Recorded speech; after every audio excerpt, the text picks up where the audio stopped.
I have my phone, so feel free. All right. That's why you sound different.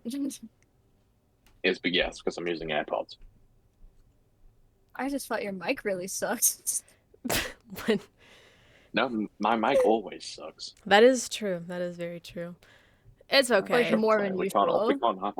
We can't all have cool like Blue Yeti mics. I think I'm the only one that has the Blue Yeti mic, but Exactly. I wasn't the one talking shit. Proceed. Anyways, last time we were here was a very, very long time ago, so I will sort of update you on what happened the last time that we were together just to get your brains, your cogs sort of moving again. So, the last two sessions, session 8 and session 9, were basically all about the Cave of the Cursed Dragon. You enter the cave, explored all of the arrows, Rock Crusher almost died, Daichi almost died. I think that's all the people almost died. You learned a lot more about the cave than you did before. You also had your first encounter with Wolfsbane, which was very fun.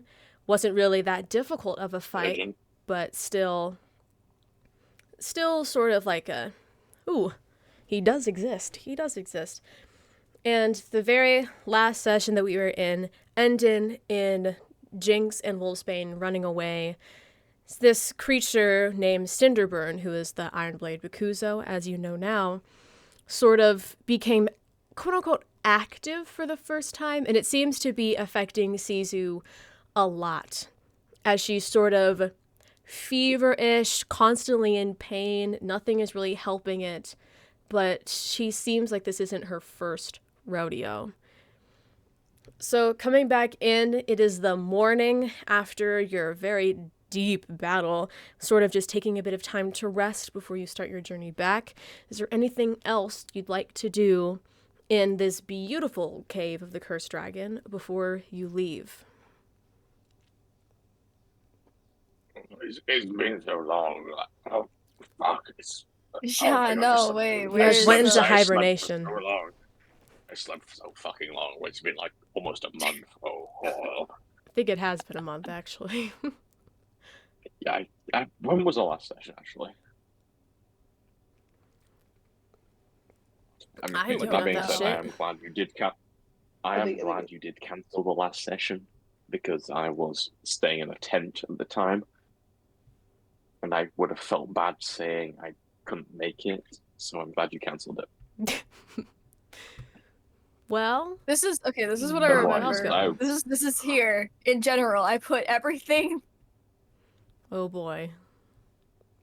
I accidentally just hit Oliver. It's been a while. It's been 84 years. It fucking feels like it. But, like I said last time, Baldur's Gate 3, keeping me ticking. Yeah. I mean, so I don't. Oh, you also met You guys Lotus. need to That play also it. It's so happened. fucking good. Henry with withdrawals. It's I so mean, good. yeah, You I need to play don't it. think. Do it. I Hey, mean, unless we're if here. I. Who cares? You were saying Play the Victoria. game. Play the game. Victoria, what were you gonna say? Yes, please continue. I was just gonna say, I don't think there's much we can do. Like right now, like here. We're probably gonna have to come back here, honestly, but. I mean, we have to figure out how to fix the damn thing at some point. Well, what you can do is go to the Steam page and download Baldur's Gate 3. Oh my god. What is Rock talking This is about? Rock Crusher. This is Rock Crusher speaking. Yeah, Rock. You should download Baldur's Gate 3 right now. That shit slaps. I played it on my. Is it a bunch of bald people fighting in a gated area? Yeah. It is. It's really good. You can have sex with a mind flayer. Oh, what? Have what? What's the what? No. Yes. It covered Daichi's ears. No, you don't. Hey, Sure. I'm old enough to know. No, you're not. No, especially with how he explains it and how how Quasi explains it too. No one's old enough to understand it. Nobody. Not even me, and I'm 100 years old. You're 100? In ways you wouldn't imagine. Yes. Yeah, she's old as fuck. Suzu. Call her grandma from now on. No, Yes. I think I'll stick with what I I'm normally quite call young her, too. for an elf. Fucking elves, am I right, Daichi? Fucking elves? No. Yeah.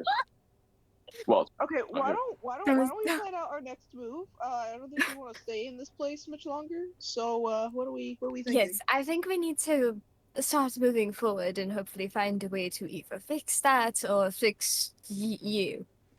You. What? I'm referring to Rock Crusher. Oh, I was saying like You don't need fixing.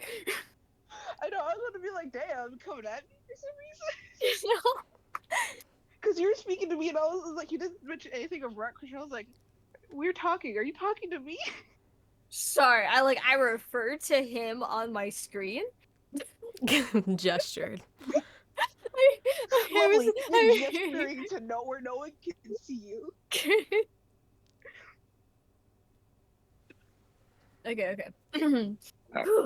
cheers, dude. Alright, thank you.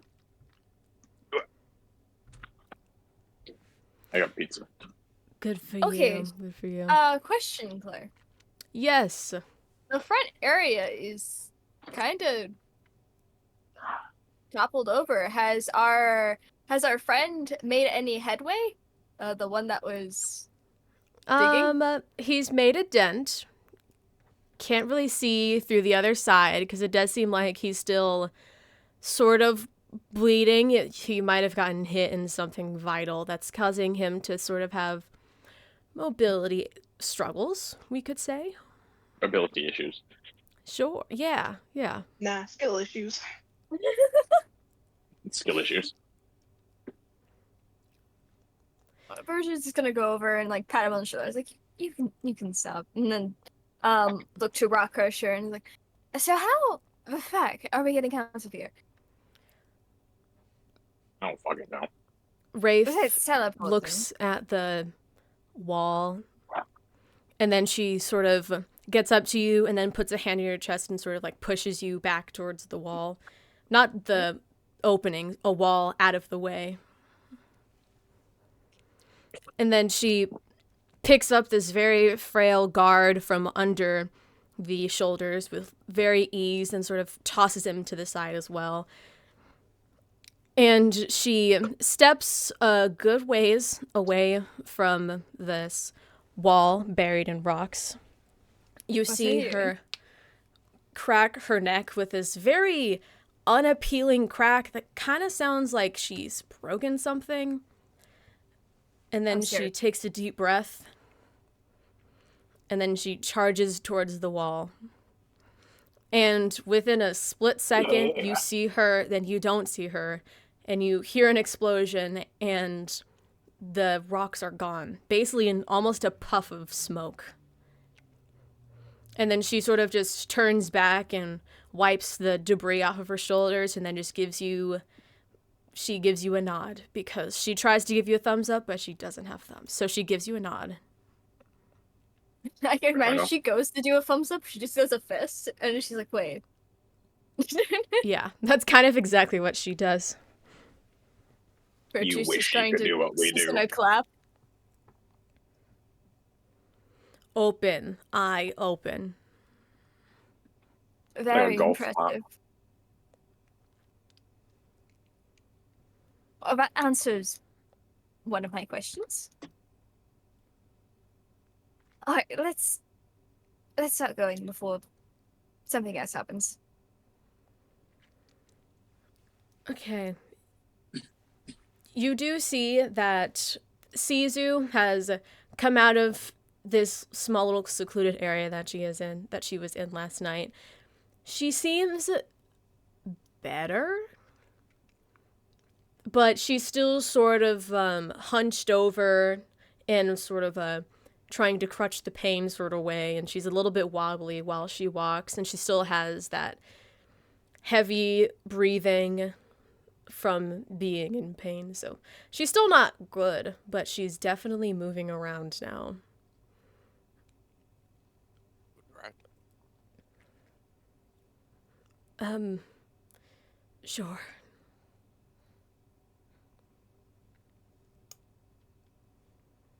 Okay, like, sure's good, right? Yes. Yes, Rock Crusher. Okay, cool. Sure. Oh. Yeah, now what?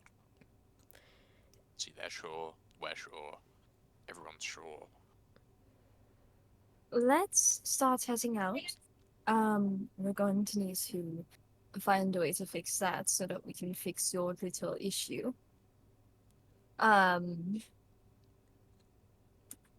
But of course, how is the real question? And I'm hoping everything out there isn't a muck now that Wolfsbane knows what we're trying to do. And apparently, your little friend is on the side. Little friend? Jinx. Oh, I mean, a friend. I was inverted being commas. sarcastic. Yes, I figured that now. It's really hard to figure you're not being sarcastic without the inverted commas in the air. You should really do those before you speak. Noted. Do the inverted commas. Air quotes. Egg. Anyways, Rock Crusher, you pick up Sizu and give her sort of a piggyback ride. And you feel a very strange sensation, kind of similar to when Daichi sort of calms your curse. Almost as if, like, her being close to you is sort of calming it down as well. And she seems to have a lot more controlled breathing as well. So something is happening, but you can't really figure out what.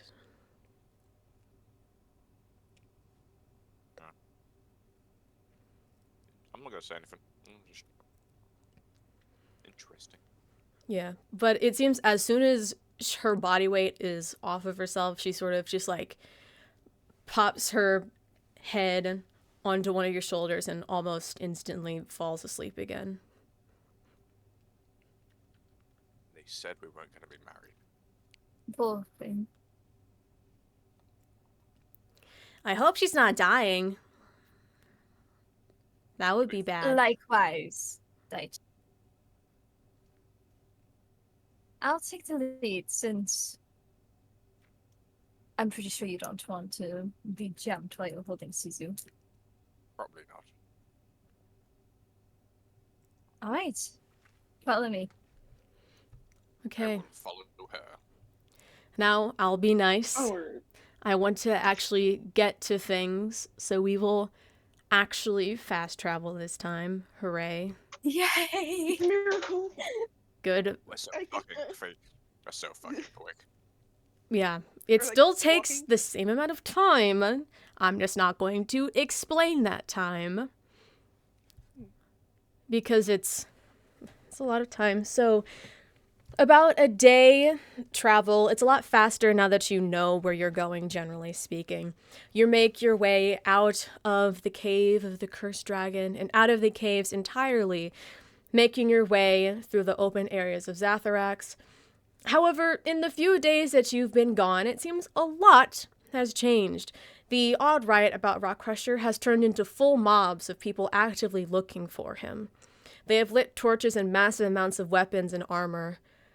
So you'll need to be a little bit more sneaky getting from the caves to the arrow safely. I can help with that.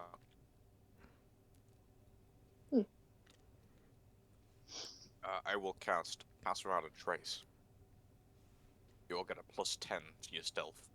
Wow! And everyone roll a stealth check if you're trying to be stealthy to get out of there.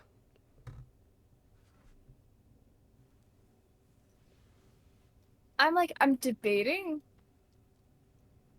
It's a 31. Dang. Remember? I'm debating if I should. Because I'm technically not the issue here. I mean, we're not wanted. It's him. Yeah. It's We're up just to more you. suspicious if we're next to him. Yeah, but they know you. Yeah. You've been seen with me. But I also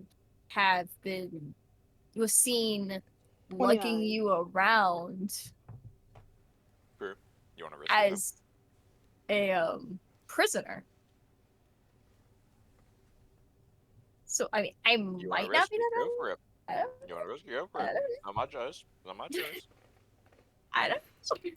I mean, 20 stealth. okay. Don't blue ball me like that with a. Oh, don't I do literally that. was rolling as I was saying, I don't know.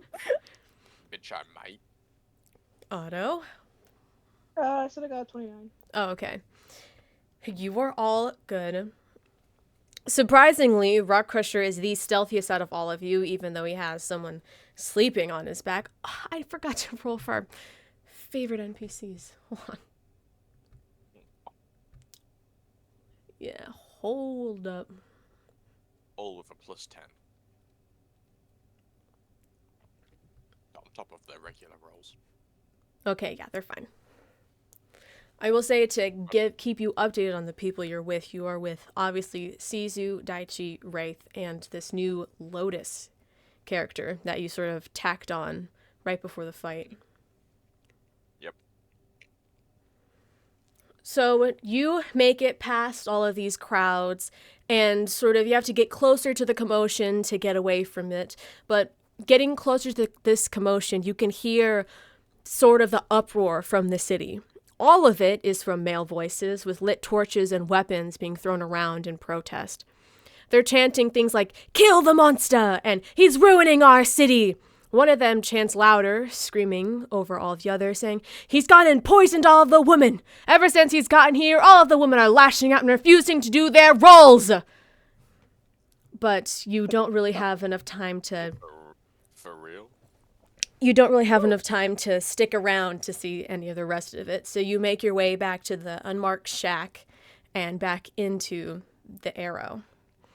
And congrats, you made it in and out of the Cave of the Cursed Dragon, mostly unscathed and a little bit more knowledgeable. Congratulations. Let's go. Yeah. But just as Zatharax was different, the Arrow seems quite different as well. It's off. The lovable and hidden town that you first entered in about a week ago has turned into a very quiet place. There's no lively music littering the hallways. People don't paint in the streets. People are barely selling anything anymore. You can tell that people definitely still live here, but they are hiding more, and you can't really tell why. Could I find this one Amelia? Mm-hmm. Your first place that you sort of look is, I'm just going to assume, would be the Arrow HQ, which makes sense. Mm-hmm. And you see that basically everyone in the Arrow HQ is in this sort of meeting area, talking to each other. And they see you, and do the rest of you follow Virtue to this area? Yeah. Oh. For real? They see you, they see Wraith and Sizu and Daichi and this new person. They sort of tense up a little bit. And Amelia goes, "Thank God you guys aren't dead. You've been gone for what? 4 days?" 4 days? Just about, I think. Oh. I'd say things got a little interesting. My God, what happened to Sizu? That's the interesting bit. I've never seen her that vulnerable in a millennia. Yeah, that's a bit of a funny part. How much do you know about Suzu? Enough. Let's say the cave didn't make her feel bad, well? Well, I've never seen that before. As you sort of look back at her and she's still heavy breathing, sort of sweating, as if she has a fever, sick in some way, but still like wincing in pain. and her coloration is ever so slightly getting more red as opposed to her charcoal skin. Looks like she's changing color. Just like me. The cave is seeming to put more of a toll than we initially thought. Is there a place we could lay her down so she could rest, like private quarters? Yes, we can take her to her room. Virgil's gonna look at Rock Crusher since he's the one holding her. And you see Amelia look down and say, Arrow, come on. And you see Arrow, this small cat that you have met before, sort of crawl in between your legs and head out the door. Follow him, he'll show you. I'll follow. Alright, we'll do you first. Yeah, I'll follow. We'll do you first.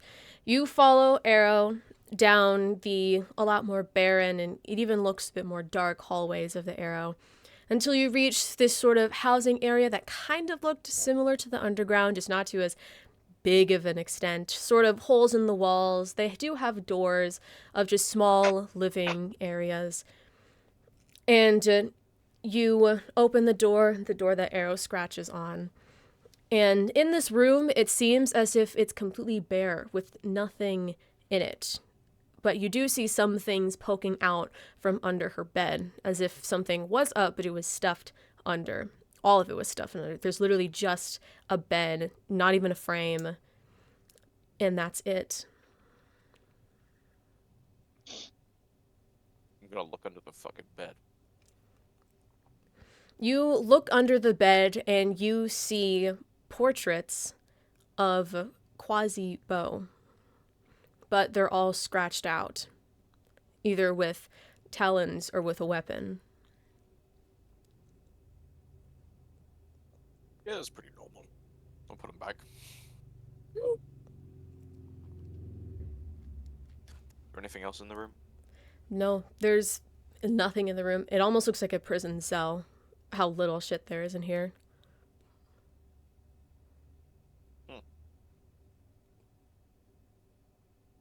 I'll leave.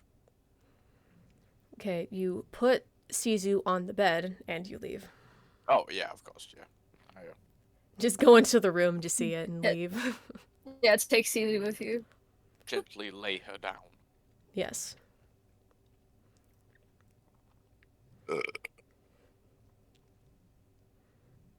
You lay her down and you leave back to the others.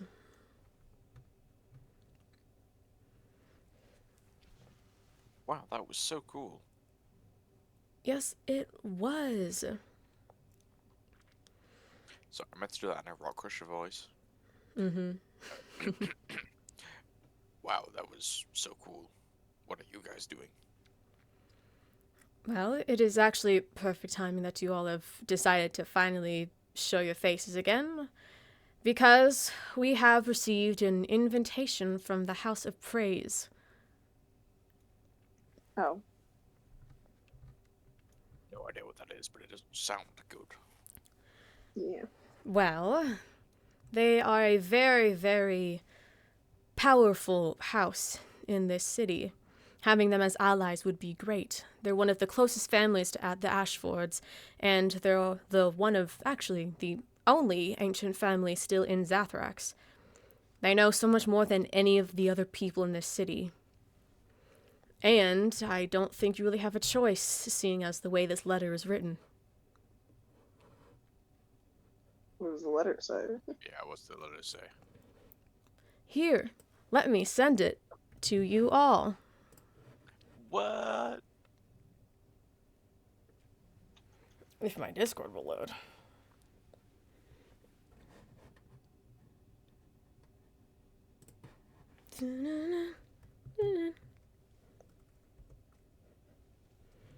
Boom.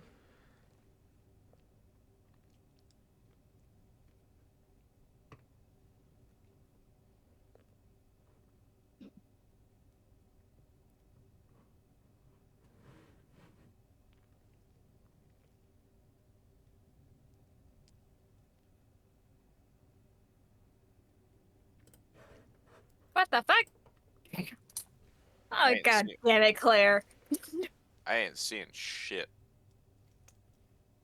Send in the information. Thank you. First, find Oh, the no. building of red. Second, knock on the door 4 times. I'm not saying that one out loud. Someone will let you in. Give this to anyone else or let anyone uninvited in and you will be marked for dead.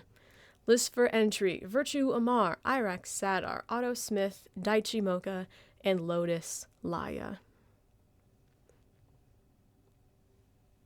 This I is. guess we'll just have to kill Harlow. Well, Yep. he's like Voldemort. Oh. We don't talk about I'm glad that guy's dead. Hmm. This is a very stringent list of entries. It just happens to consist of all of our party. Yeah, for real. For real, for real. The house works in very mysterious ways. Doesn't it just? Let's find a red building. They shouldn't harm What? you in any way, but try your best to become accustomed to any possible scenario that you might have to fight. Fight. Lovely. It's Zathrax. I'm preparing you for the worst. Fair enough. We should probably figure out if these jumbled words mean anything. I don't know if they're even words at this point. There's nothing. I went to do something and it started talking about Paris, and I don't know what. No talk about Paris. No one has mentioned Paris. I'm like, oh, I don't Nope. think that's right. Do we try to figure out? Try to guess what that jumble of words mean? Because it's probably something. Something for Victoria to deal with. Well, I mean, you'll all have I'm to work together assuming unless you want to it's stay here something- forever. I'm assuming it's something that's like a letter by letter substitution, and like maybe something like each letter corresponds to a different letter, like in the alphabet. Yeah. Like if I was to do it that way, the HFDKS would mean crypt, Would it? but I don't know if that's right. Am I on the right track? You're on the right track, but it does not mean crypt. Okay, on the right. Blah. Interesting. Virtue just like leaning more over the like- table with like a piece of paper. More like I need to like find what. One thing I hated about a lot of things is like, if you handmade this is gonna be fucking impossible. If you use something that just did it for you, and I find that. I only used that once. Here, I'll give you a hint. Hmm.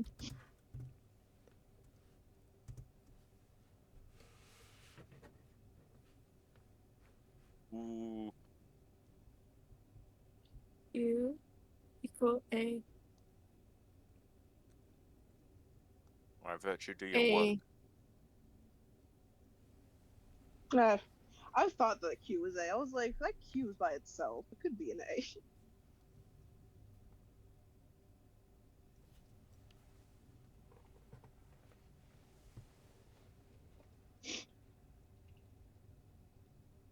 No, not what I want.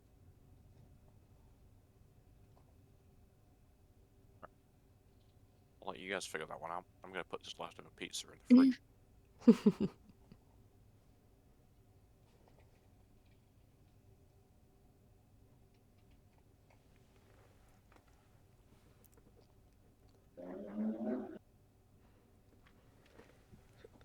While you all figure that out, I will explain some things that some of the other Era members has to say about the situation. Not in character voices, because I'm too lazy for that, because you need to focus. But Kylo says that he's been seeing more and more people leave the Arrow in fear of massive mobs possibly finding their location. Edkin says that he's trying to create a plan with the general population to make an escape route if they're ever found, and a defense plan for if they're ever invaded. But he still needs to try and figure some things out. It seems they're planning for an attack. Or defending for a possible attack, I should say.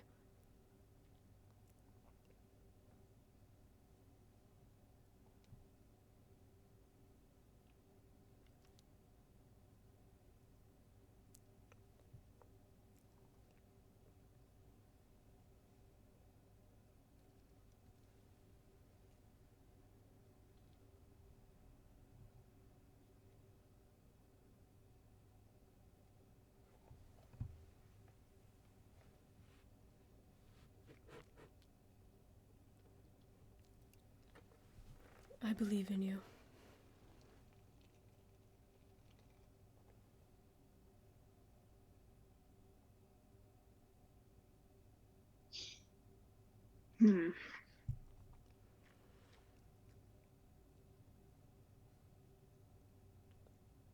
I will say, if you follow the sentence structures from the previous sentences, it will help you as well.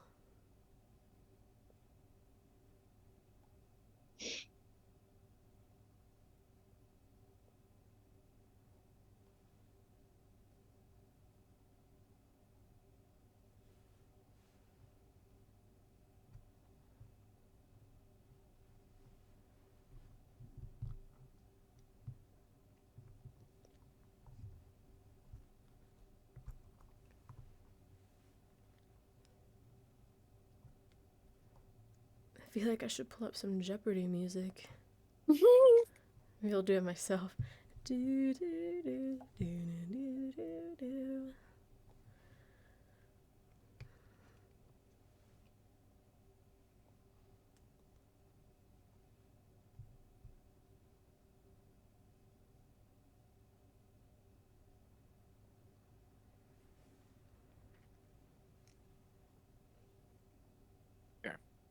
What have we progressed upon? Oh. Okay. That's wait.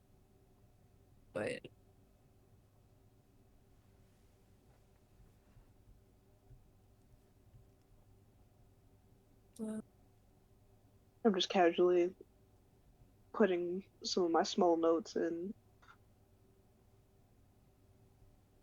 with virtue.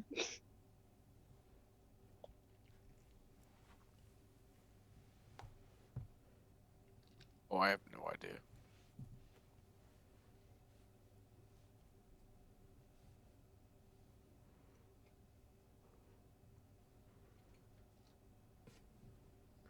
I'm bored. Rock Crusher, what's sex? Who knows? You know, it's a mystery. You keep talking about it, but you said that you've done it before, so... Have I? Who knows? I don't. Someone knows. You don't know if... No, Is it no like one an knows. illness? Maybe. Oh, it's like one of those conspiracies. Yes. It's Yes. not real. It might be real. Oh, it might be real. Yes. You have to figure it out for yourself. Well, how do I figure it out if I don't know what it is? No one knows what it is. Then how do they do it? They just figure it out. Aw, that's dumb. It is. Is it like a hobby that you do? Who knows?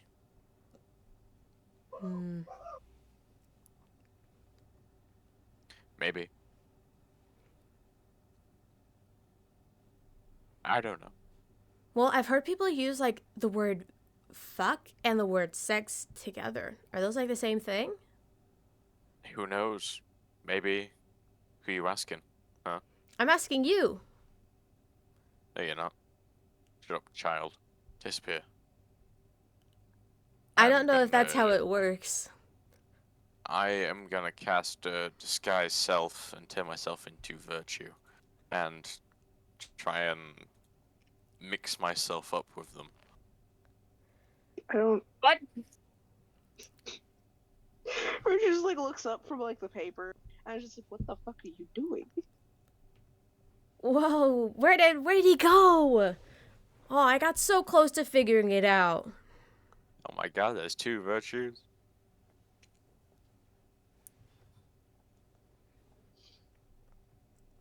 See, I'm realizing I don't know what you did here. Me? No, both of you. Honestly, I don't know how you figured out that first thing. What the fuck Oh, I is only this? figured it out. I figured it out because it's first, second, so I assume that one's third. I get, yeah, but then like the rest, I don't. Okay, my main thing is like I know, like when it comes to correspondence and all of it, like there are numbers that correspond to certain letters, but I don't know why Q equals A. Why does Q equal Well, A? it's not a I think- pattern. Yeah, I think Claire just jumbled them up. Like, all right, this will go here. This letter stands for that letter. So You have It's to random. use your Are you sure about brain. that? Q equals Ew. like A's are supposed to be where the Q's are. So should the Q's be Mhm. where the A's are? Yep.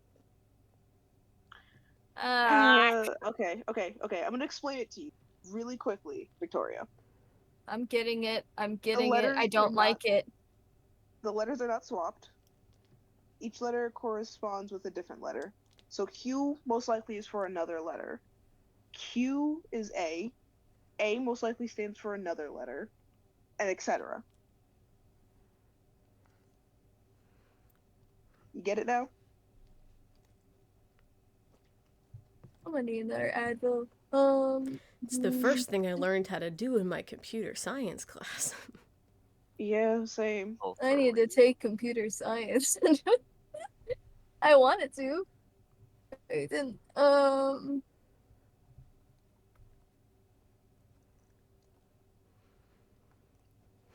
Hey, as long as Otto knows how to do it, then we'll move past this eventually.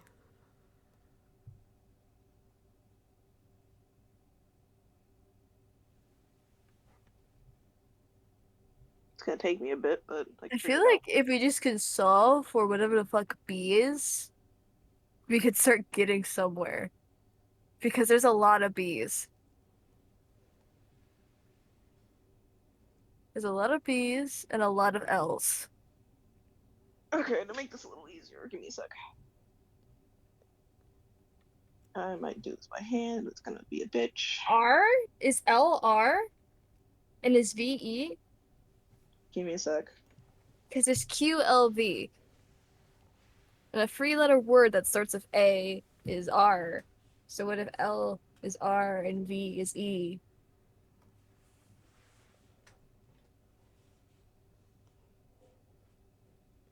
Who knows? Who knows? Yeah, if you're not Yeah, talking that to would me. work.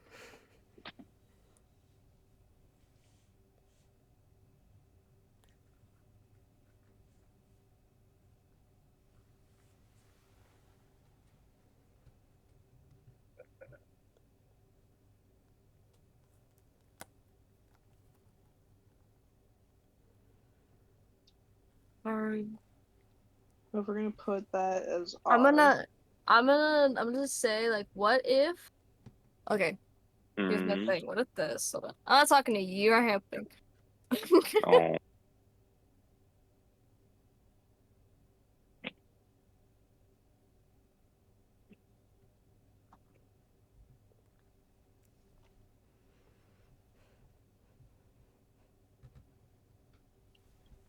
I was gonna say that is an entire guess, but maybe. Maybe. I say okay. If that's gonna be the case, then start placing letters where those letters are, and see if you can come up with words. Stop eating my controller. Okay. Well, let me start that. sorry, I'll stop. Rock Crusher's just like gnawing on something, and I was just like, No, I don't even think it's Rock Crusher. I'd say it like Henry is just there, chewing on your controller. It's not even He's like visiting the controller, it's States. oh wow, Henry, why is this ginger man in my home? How did he get here? Yeah, like why are you in here? Henry, why are you petting my cat?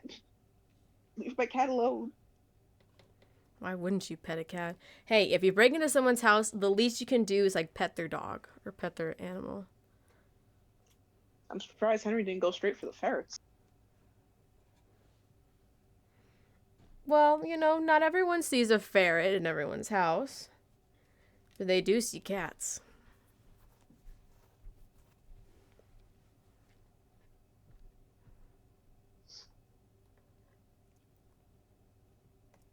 It'd be a lot faster for Victoria to type because I'm just having my phone, so it's probably easier.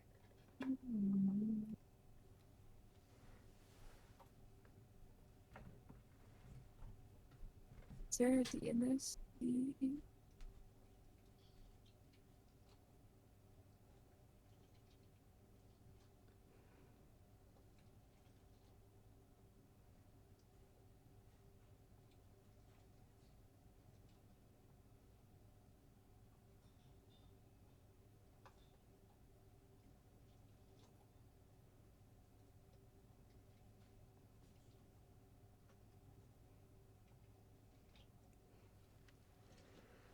Take your time. We have all the time in the world for this. This is just the main plot of session. Yeah, just doing this one puzzle. Yep. Well, I can't keep using the puzzles that I have been doing, so I used one that I would use for like a bonus video instead. I'm sure you love it. There's only one issue. If that is Ferd, then R would be K, not L. Well, it has to be third because first, second, third. What else would it be? 10th? So if K is R, and we have that as like confirmed that this is Ferd, I'm just gonna start just placing all the keys fast. L is something else.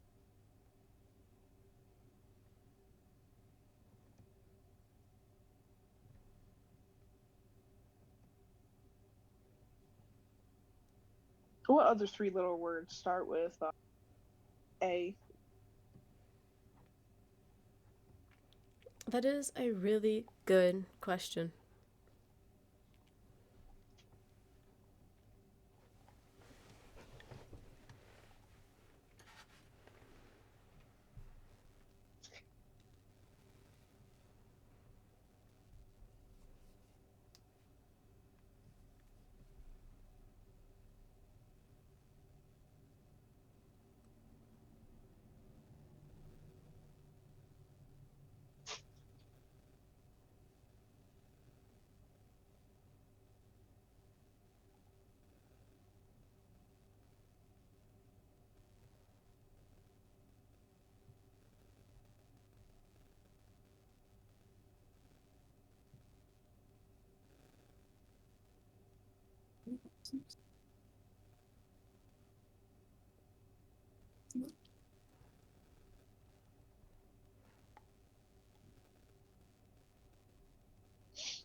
You are correct with third. I just replaced everything, and all I got is it. um.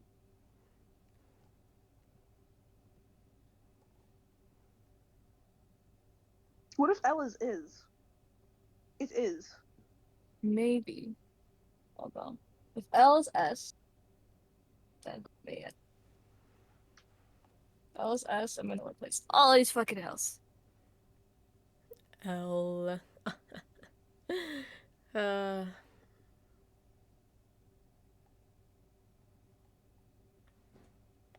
Claire's just enjoying this. No. Me? I would never. That's what they all say. Can I say, at first, this entire letter was that, so Please no. Please. No. I'm helping you out here by only making it one line. Oh, I missed an L. Password.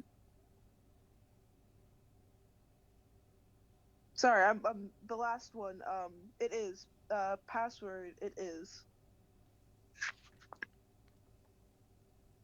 A password. So C is P. This whole C is P. Yes. C is P. All right, we should probably start writing down what is what because I'm starting to pass. W is M. That's gonna be easy to remember. B is O. And then S is D. Yes.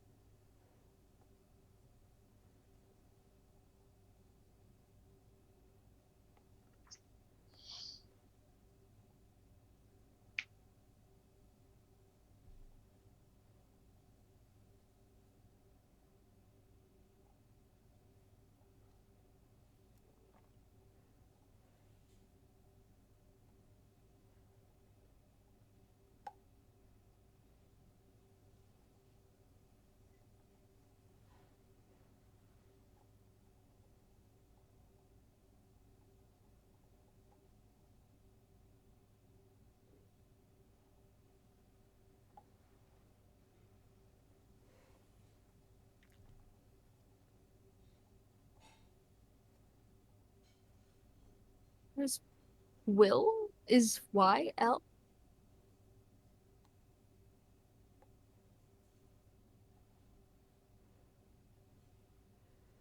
I don't think Y is L. That's the only thing that makes sense at that sentence.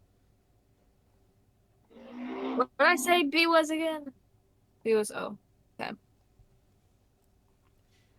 Why don't you? Okay, because I already have. Why don't you write down what we have so far right now? Because I already have what the original code looks like in our DM. Okay.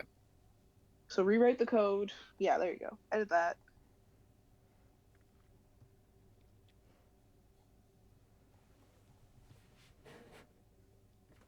I don't know, I did a plus there. It's fine. I'm about to say.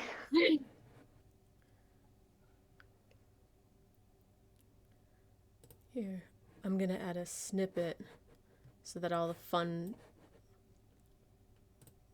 people watching, or you could see how dumb you look and see the code. Oh God, they're seeing the code. We're just sitting here, like we gotta figure this out. Yeah. Beautiful.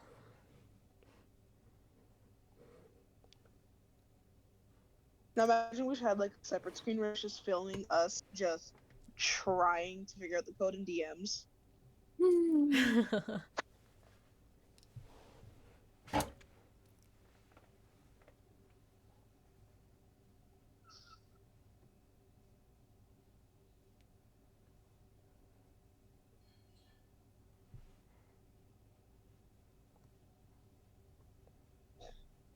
I already did L equals. Blah. I was a Alright. drag.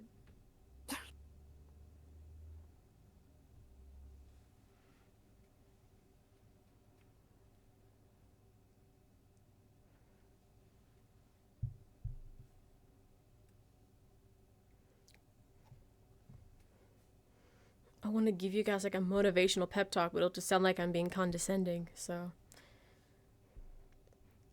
you can do it. I believe. I believe. I believe that. I believe that we. I believe that we will win. You can do it. All right. What else? What other ones do we want to try and figure out?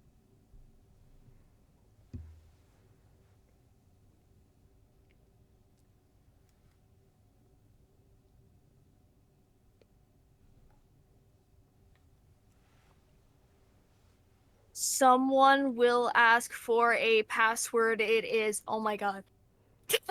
Never back down, never what? Someone will ask for why is L, S is K, S is S. What am I gonna say? V is K. I'm losing brain cells. Okay, why don't you rewrite it up Yes. here first, then you put the letters in. Will ask, I was looking at it, I'm like, okay. You forgot to put someone. If that is going to be. Well,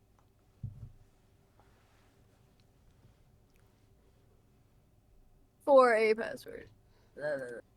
Will ask for a password. Never give up. Never back down, never what? I don't want to hear it. it. That's my favorite sound ever.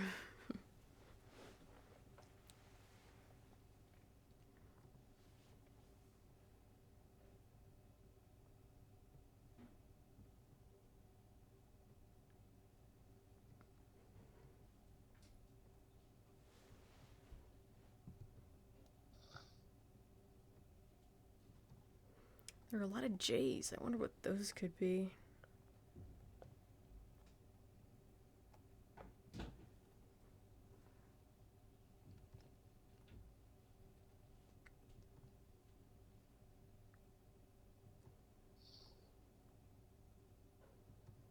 So So, with Victoria, how this, do you I feel have about S O. We don't know what A turns into. But then it's S-O blank, then J, so then another blank, then O.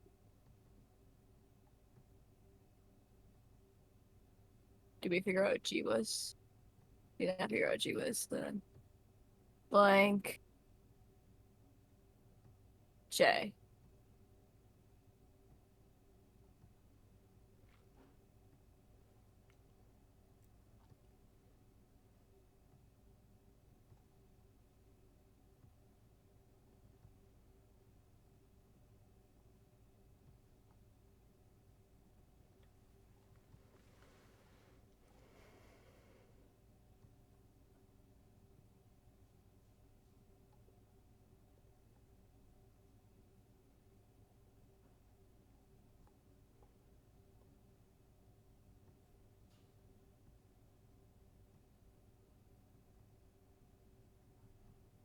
Someone will ask for a password.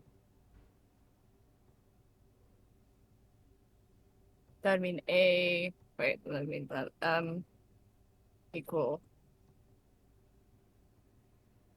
A.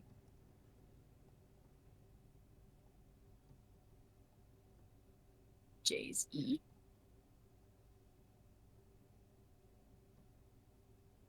That makes sense if it was a vowel. There's so fucking many of them. Nah, it's a V. I don't know if you're being honest.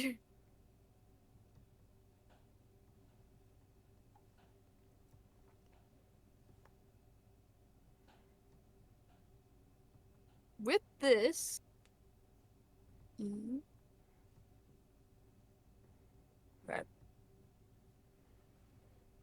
Do we now figure out what P was? Fuck. Why? That is the question of life.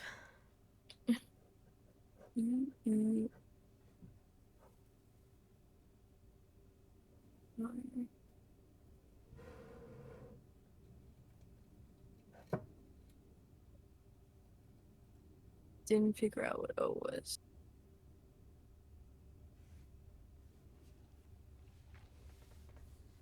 H.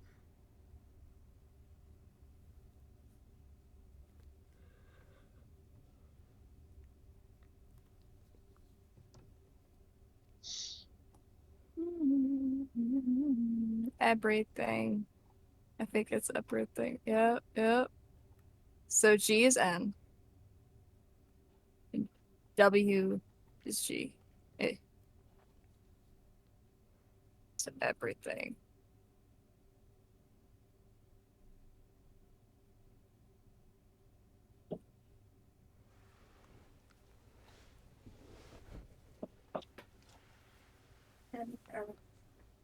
Huh? Okay. Imagine if I spelled one of these words wrong. That would be embarrassing. I would cry. I'm just comparing it, so it's E, the R, and O.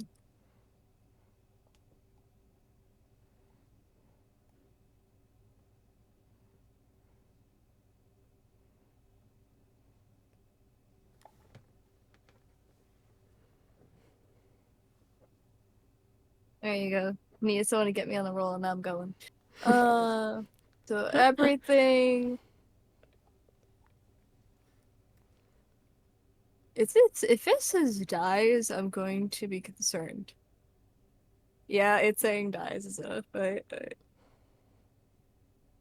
yep, it's saying everything dies. I'm gonna take like a screenshot of this and send it to Claire so that Claire can like put this in the video of what the players are looking at and then what the message is. Just so Claire can just put it in.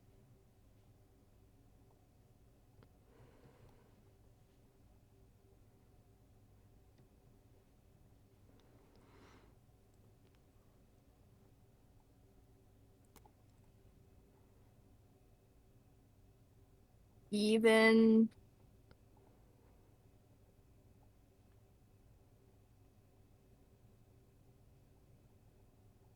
It's just saying what I think.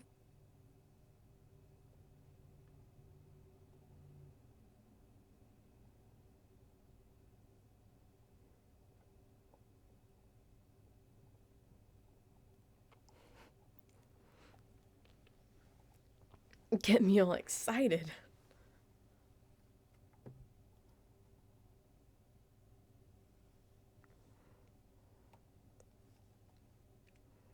Everyone dies eventually. Wow. Yippee! Someone will ask for a password. It is everyone You sound so excited. dies eventually. The thrill! Oh my god! Wow! Hold up, just so you can understand what I've just been looking at.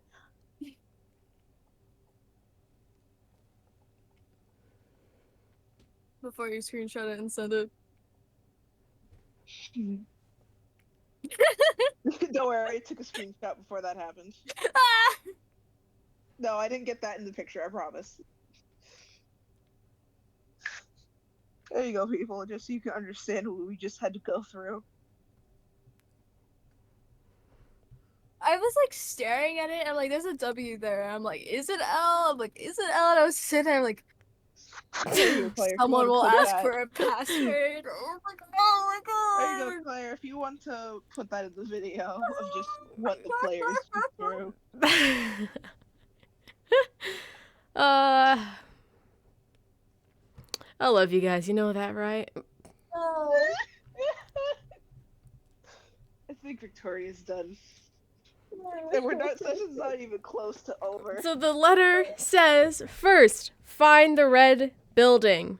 Second, knock on the door 4 times. Third, someone will ask for a password. It is everything dies eventually. Someone will let you in. Give this to anyone else or anyone uninvited in, and you'll be marked for dead. List of entry, Virtue, Irax, Otto, Daichi, and Lotus. You did it! Yay! Give yourselves a pat on the back. The whole time. Yeah, he's tired of it. Rock has just been sitting there staring at us as we're like one piece of paper. The stream has heard me officially lose my shit. Whoa, Oh, guys, we guys, guys. My brain. I'm gonna point out we've been working on this for almost 40 minutes. You got it though. You got it though. We've been working on it for almost 40 minutes. 40? Yeah. Guys, it's about the process, okay? Almost took about almost an hour. It was fun. What? Why? At least already helped me. Thank you. No problem. Congratulations, Alright. you figured out what it says. Now, go on. Get with it. Don't get caught. And don't start another war. The last thing we need is another conflict. We'll try not to, but it seems it's already bad enough of a conflict outside for Rock. Yes, he might need a disguise, or you gotta be very stealthy. Ratcash is gonna turn into some overly dressed man and let's go. Whenever he wakes up. I'm Or gonna maybe keep. stop taking. Nah, I'm gonna up keep this. going. It's up. That's not my fault that he's muted. Anyways, you head outside with your 2 other companions. The first time in a while that you're separated from Sizu. Probably for the best, but it still is like, well, honestly, Sizu and Wraith. It's a whole new world without those 2 around. But you make it outside, and are you going to try and play along, be stealthy, something else? I think I'm going to use Disguise Self and probably just like your average Dragon Ball. And Virtue? Oh, I'm sorry. Could I dozed off for a second? I'm going through a system reboot. Could you repeat what you just said 10 seconds ago? Do you want to try and blend in with the crowd as you look for this House of Red, sneak around to try and find it? Otto is putting a disguise self on. You know what? I'll blend in, but I'm not gonna change or anything. I'm just gonna be me. I honestly want to fuck around and find out right now. So Okay. I'm gonna see. I'm gonna see. It seems that Lotus is not trying to blend in because everyone knows who she is and is trustworthy. To their knowledge, is trustworthy. And Daichi is Daichi, okay? I see that. Okay, to specify what I mean by blend in is I'm not trying to look like I'm suspicious or like I'm not supposed to be there. I'm just walking like I'm supposed to be here. Okay. Like, yeah, I'm part of this riot too. Hi. Roll Not like that. a performance check, Otto, with advantage. Okay. I'm feeling confident, you know? We'll see if you're confident really quickly.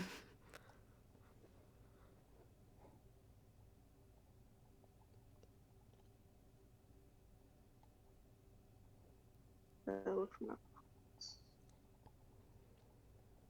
that is not performance. 19? Okay. Music. 23. All right. all of you, for what it seems like, seems to blend in pretty well. Most of the mob doesn't really seem to go in your direction, sort of because you sort of try to avoid the glares from the pile of people that are wanting to, tear you limb from limb. But the few people that do look over at you sort of survey you a little bit and then just turn back and continue to scream and protest, how citizens do. And you start looking for this, quote, House of Red. So, make an investigation check. I don't see shit. Great start. Great start. I got a nat 1. Can I assist Art? No, That you was guys are funny. individually Yeah. looking. I got an 18. Okay. Okay, well that's thank God. I have a +0, so I'm very happy with it. Oh, I hate congratulations. digital dice. I'm gonna go get my actual ones. Well, as you're looking around, you sort of take turns and move through alleyways. It seems, I will say, when I mean alleyways, they're not necessarily alleyways because there isn't really a street in Zathrax. It's just a pile of houses. So you just go in between houses that seem like there are less people around. And as you're looking around, Otto, my bestest little satyr, can you please make a wisdom saving throw?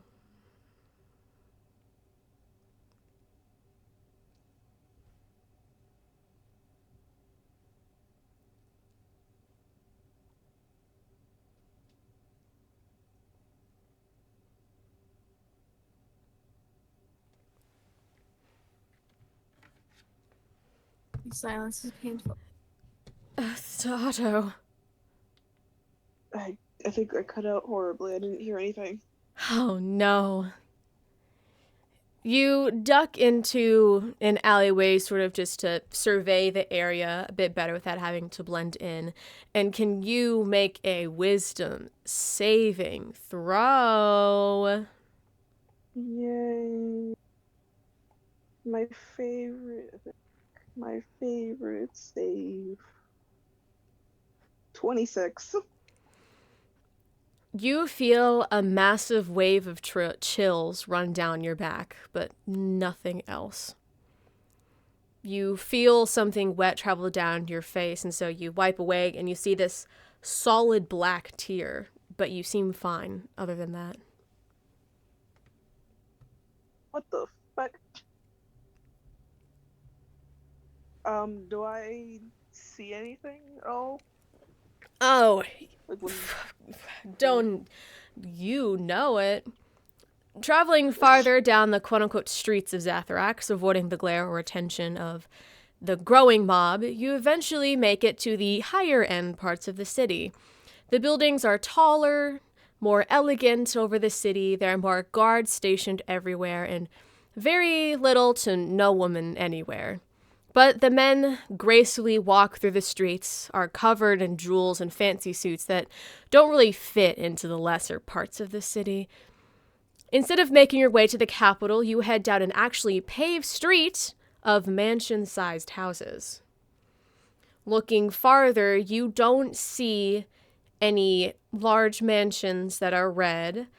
The only thing that slightly resembles anything red is alongside the road you see a small shack with a blood-stained red-colored door and stone walls attached to the side of a much, much bigger building. But other than that, there isn't really a house of red. I think that's really the closest we're gonna get. What do y'all want to try to knock on the door? Am I with you? I'm hoping. Yeah, you're all together. Oh, we're I all would hope together you were now. with me. Okay. Did you No. have enough? No, because You are all together, yes. I know because Claire said that we weren't like together, so I couldn't assist you. So that's why I was like, Well, that's not the reason. I just felt like it. Claire just didn't want anyone to assist each other. fuck. Okay. I'm the DM. I'm What I sorry. say goes, okay? Chill out. mean. tyrannical.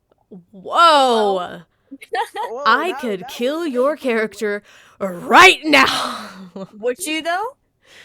What are you gonna do, Otto? I I convert you could go up to the door. I was gonna go You walk up to the door. What do you do? I'll knock 4 times. I'll see what happens. You gently knock on this door 4 times, seeing small chips of blood fall off of it with every knock. It's kind of disgusting. But at the bottom of the door, you see a small slip of paper slide from underneath it. It reads password ? At the top with a blank spot underneath. After the paper slides out, you see a small pen roll out afterwards. Then I will write that everyone dies eventually and slip it back with the pen. I'm not a pen thief. Okay, you slip it under the door, and after a few very stressful moments, hoping and praying that you got the password correctly, you see the red door slowly creak open, revealing a very old and very frail dragonborn man standing behind it. He's hunched over with a cane, helping him walk. His scales are withered and soft. His coloration is very faded and in some parts completely white.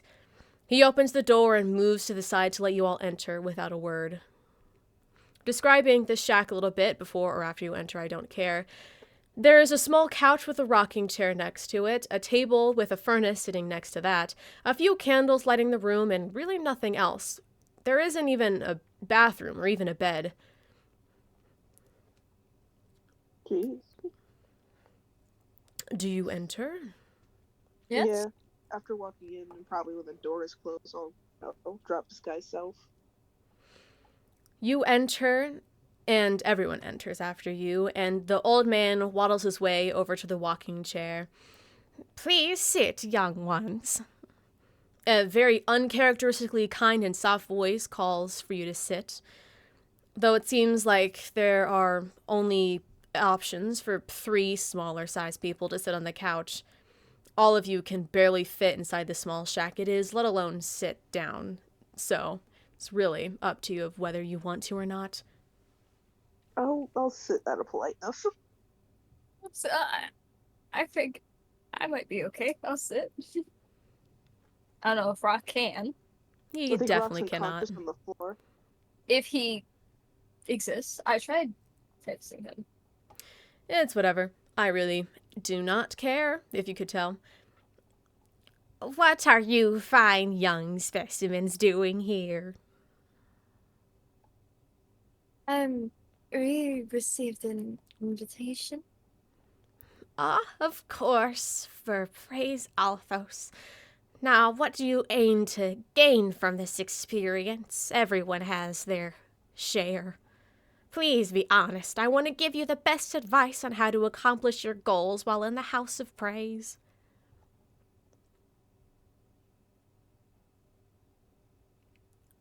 Out of character? I don't know.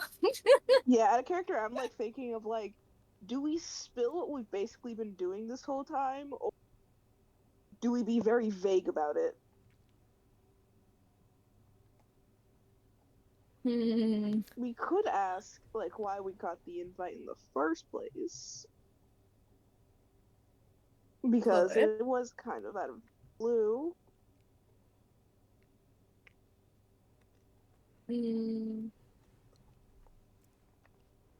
Okay. Let's think of our main goals right now. Of what we want to get the place that thing fixed, right? We want that fixed. We want to make sure Rock isn't hunted. Yeah, we like our main, the actual 100% goal is just to make sure that the world doesn't fucking end. Okay, Well, no yeah. shit, Sherlock. What the We hell? can't say that. Yeah, but So- we're told not to say that out loud. Okay, let's think of this now moment. Like, okay, let's not think of world destruction. Let's think of this moment and what our main problem is with this problem. Like, what's the main situation? which is. Do you want me to describe it to you rock. because it's been so long that you can't remember it? Yeah, please, a little bit. Well, in the cave, you found out that you need specific things to break the curse. You need obviously the ritual circle, which you know where that's in its current state. You need Jinx to be dead.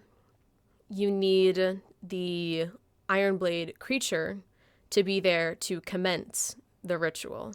And I think that's it, but I can look. I felt like there was one more thing. You're wrong. I'm finding my notes. Let me pull it back up. The The removal gifting, the ritual is the removal. only way to remove the blessing, other than dying. Thus requires harder items to find. If you wish to have this removed, then don't. The blessing was chosen just for you. You need the Ironblade Bakuza to be present to light the ritual. The blessing must be in a weakened state, the person in a weakened state as well. If the protector is alive or around, it will not let the blessing be removed. So the protector must be dead in order for this ritual to be completed. Okay.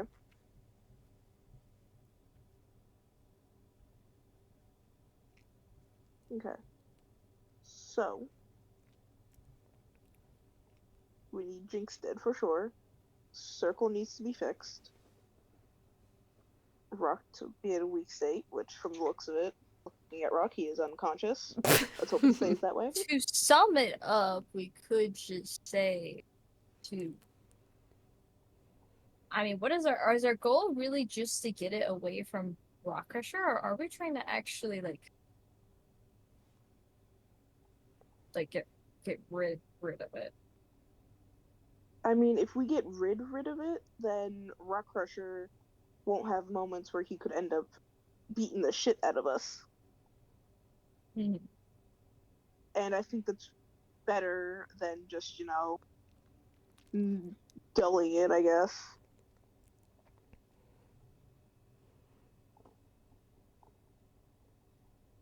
I'm gonna be honest. You can say that, but from Virtue's character perspective, she really does not have anything she wants out of us. She's kind of just going with the flow right now, if you haven't noticed. Yeah. So I really don't have anything to ask or want. I mean, I don't really have anything besides maybe getting the ritual circle fixed. And I guess a good idea on how to get Jinx. That's really all I could think of. Okay. Does that sound good? Yeah. We're not asking Rock because he is unconscious. Yeah, he's around.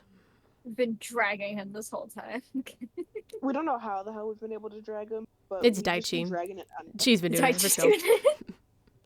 She's like doing all the work and just pulling on his tail. Absolutely. Following.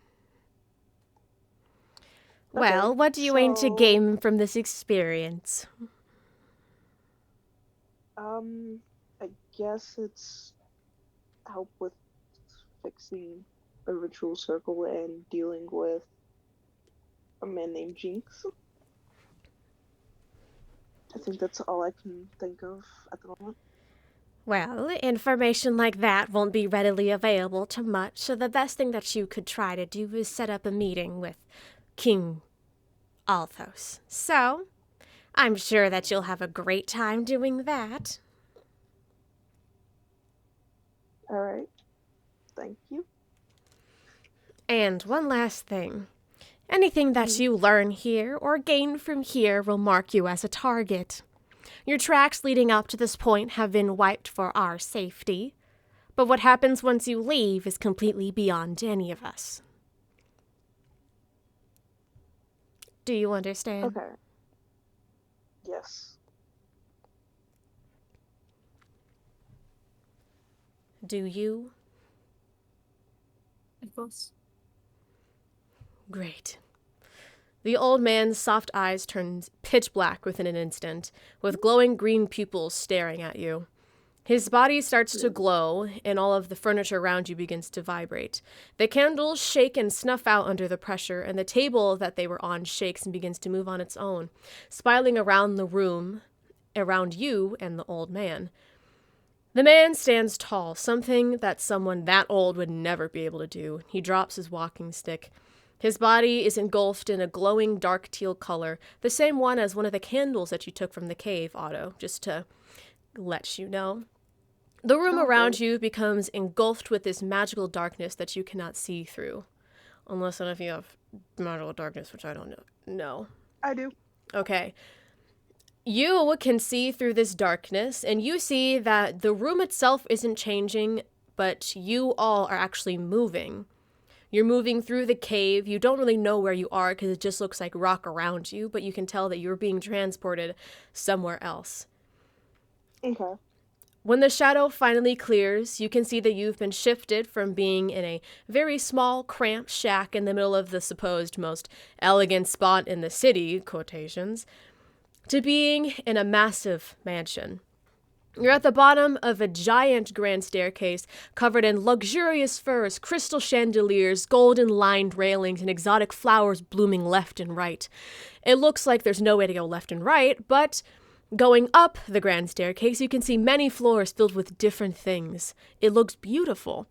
You see men dressed in bejeweled coats walking around with fine wines in their hands, floating glowing cloaks carrying around trays of food and wine, cloaks holding people's jackets and shoes, etc. The walls are covered in paintings of abstract designs, and there's a banner hanging up with a symbol that you've never seen before, but it looks vaguely familiar. It almost looks to be a mix between the Iron Blade and Sheer Blade symbols, with the familiar Sheer Blade runes in the foreground, but with the shield from the Iron Blade crest behind it. And underneath the runes and the shield, there's a small ribbon inside the crest with the words House of Praes written on it in an ancient dialect of cursive, but still common. Looking back where the old man was, you now see someone different, but still someone familiar. With the pink skin and darkened shade of pink hair, and that oh-so-sinister black eyes with green pupils and a genie-style outfit and all, you see Lumiere standing in the place of the old man. Oh. Welcome, my dear followers, to the House of Praes. It brings me such joy to see you all again. Oh, I hope you don't mind about the costume change. You have to fit in a little bit better with everyone else around here. And don't complain about the lack of dresses. These people don't see women as equals, so the farther you stay away from that as possible, the better things will be. I assume you all will want to look at yourselves to see what you got going on. What's going on? What did I put me in? So I was you about to say that I felt like we're underdressed for this. You see that your outfits have, in fact, changed. You feel around in sort of a panic, more rock crusher than the rest of you, and it does feel like you still have all of your items, but your outfits themselves have changed quite a bit. Virtue, you have a very similar outfit to Rock Crusher, who's on the ground. You see that he has a dark red suit with a bright red undershirt and solid gold buttons along the middle and cuffs of the jacket. The only difference with yours is that it has a much more blue coloration, and the jacket travels all the way down your legs and frays out the back. Sort of like a circus master costume, but instead of the red and yellows, it's blue and white. Your hair is tied into a tight ponytail behind your head. Otto, you have a white jacket with a tie-dye type undershirt, the colors of light blue and light purple mixed in, similar to another one of the candles that you have. Your hair has seemed to have been gelled down and brushed with a comb, making your hair flat for the first time in a while. It's kind of strange to feel. You see that Daichi has a completely white suit. It blends in very well with the rest of her bleached white complexion. Her hair seems to have been put into a high bun, but as soon as she notices her hair change, she immediately covers her neck with her hands, takes out the bun, and fixes her hair into a very loose ponytail instead. Lotus has a very similar outfit to Virtue, but with large ruffles along the collar of the jacket and the ends of the sleeves. Her hair has also been tucked into that high bun, but it doesn't seem like she's going to change that at all. Now please, tell me where you've been. It's been such a long time, hasn't it?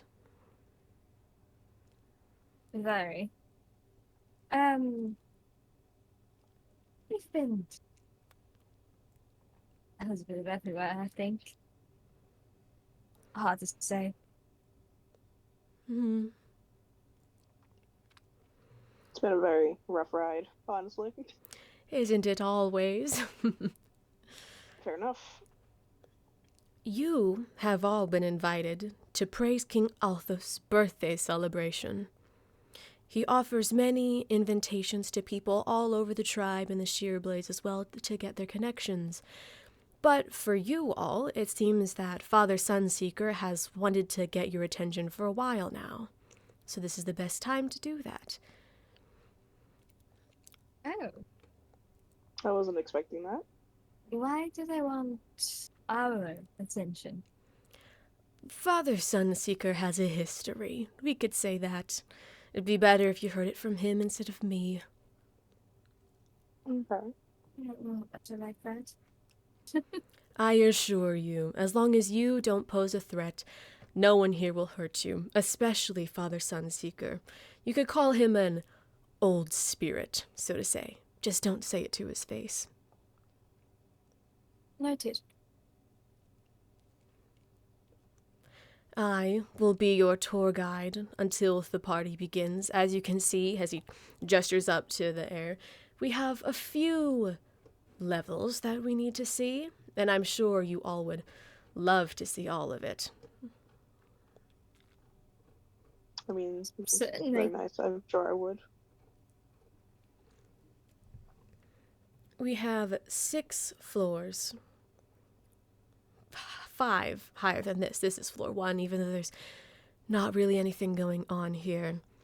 We have floor 2, which is sort of a general talking ground, a library, a praise station, the dining room, and the higher house.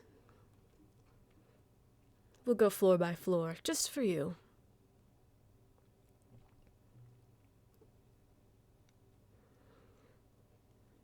Now, please follow and make sure you don't make any rash decisions, because these people here are posh. And posh means irrational. I did not say that out loud. Ready? All right. Ready? I'm ready. Traveling up the grand staircase, this second floor, we could say, seems to be quite small. Most of it is walkways that line up against this square room, with an occasional door going into a room of some sort, most likely a bedroom, and a railing looking down into the rest of the house. There are golden vases with extravagant flowers and walls covered in angelic artwork. There seems to be kitchens, smaller dining spaces, living spaces, a general open room for people walking around. The only people that you see in here are a few human men dressed in formal wear gathered around talking about some nonsense. But it does seem there's a little bit more to this if you listen a bit closely, but I won't force you to. I would like to. Please Just curious. roll a perception check, and as you do that, the first floor is where most of the house tends to gather. Today doesn't really show that, but we have been having to work overtime for quite a while, so you may not be able to see many people. It's usually a great place to hang out, though. I Seems got like a it. 19. You glance back into the group of men that are huddled into a corner, talking in the distance. Most of what they're saying doesn't really mean anything to you, but you do hear something strange. You hear someone in a different voice from that, not necessarily feminine, but not necessarily masculine, say, "None they do. You've got to be kidding me," or something along those lines. Looking a bit closer at it, you see that chef person, what was their name? I don't remember, standing there, talking to that group of men. It doesn't seem that they have noticed you.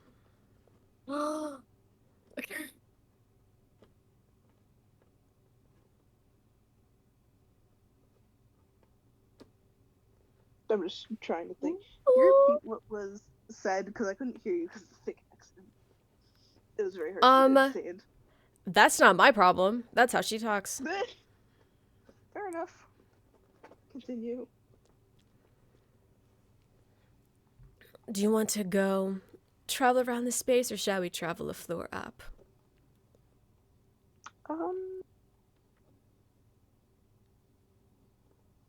We can go a floor up for now. I can explore this later. Wonderful. Traveling to the third floor looks very different to the one before. While the second floor was a very small one that revolved around this wall of the house, this one looks to travel a lot farther and a lot deeper into the walls. There are massive archways openings into different parts of the space. Along the walls are completely lined with an array of different books, and revolve in moving ladders to climb up to the higher spaces. There are couches and lounge areas to sit wherever you want to read. Next to the entrance after leaving the staircase is a counter for a librarian to stay, filled to the brim with books, lamps, and a bell to ring the librarian, though it doesn't seem like there's anyone behind the counter right now. But not only that, there are also glass-encased items on showcase everywhere, with a massive range of items, clothing, paintings, etc. It's a beautiful sight. This library is filled with books as old as the tribe itself. We are lucky to have some of these as well. There have been many times that the Ironblades have tried to take away our knowledge, but they can't escape the wrath of the Shearblade will. The librarian is quite creepy, however. He claims some bogus things that aren't quite true about us. Well, that's what you get for taking in a homeless guy and his stray kobold for a librarian. You can look around if you want. We still have plenty of time before the party. I would like to look around this one. Yeah, I'm gonna skim around as well. I'm saying this out of character, not for the books, but because, can you remind me where we have heard about a man and a kobold before? Yeah. I mean, you've been mugged by one, but... Yeah, I remember that. I remember being mugged by a kobold and a guy. I'm curious if it is him, because I think he's been mentioned. Okay. I remember him being mentioned back when we first found Elizabeth, being like cuckoo bananas. It was around that time. I don't know if it was that exact time, but I know it was around that time. Then we went here, and then we were mugged by one. And now I'm really curious, because of how you worded it, if they're the same person. Well, you can I never thought of it that way. Ring the bell, look around, it's up to you. First you will look around at first. You look around and you see some people sitting, reading, taking notes, but you don't see anyone familiar. Without further investigation. Do I need to roll an investigation for that further investigation? You could ring the bell. I suppose that is an option. Little, I will ring the bell. You ring the bell and you don't really hear anyone coming by, so you ring again and a little bit impatient, but eventually you do see this man walk by with his head being covered by a tower of books in his hands. But he sets it down on the counter with a large thud, and then you see that it is Voss. Praes Voss. Don't know if you remember him. Yeah! He's back. There he is! And he seems pretty surprised to see you there. I feel like Virtue kind of like puts her hand on her hip and is like, I thought it was you. I never thought I'd have to see you again. Surprise. Let me guess, you've been invited to the party. I mean, unless you think I broke an entry. Fair. Ugh, he really needs to stop inviting randos. Just because it's your, 1,300-year birthday, no one cares. I don't like him. Not him, the people that he brings. Did you manage to find that cave? Virtue like it's a little quieter. I was like, we did actually. Oh, with what help? Let's say a friend of ours knew where it was. All right. Very interesting, by the way. The cave? Certainly, there was quite a lot of history in there. Absolutely, there is here too if you want to look around, but I have some things to deal with because the Shiro blades are up my ass at the moment. I heard one saying you claimed bogus things. Ugh, I really can't talk at the moment. I've Maybe heard another time. too much of the words bloody marble genocide and spirits taking over for a lifetime. Well, I shall leave you to your madness. Perhaps another time. Sure. And if you find Narbu, please bring him over. He's been gone for a week. Oh dear. All right. With that, Virtue would walk away. I'm curious, do any of these books mention anything? I'm trying to think. I'm trying to think if I want to do this or not. Well, My I whole thing is have like, do I done want it. knowledge? I've done it differently. So I've written out full descriptions for the artifacts. Ooh. But for the books, you have to find specific topics on your own. I'm not going to give you a list of things to read because that gets boring for both of us. I'm thinking about the topic because my original. I can't. Hold on. Ari, you go do something. I need to think. He said you go do something. I need to think. One more time. You're talking too fast for me to process. One puzzle and you guys stop functioning like humans. Jesus Christ. I said go do something. I need to think, and I don't want to just fill the session with awkward silence. I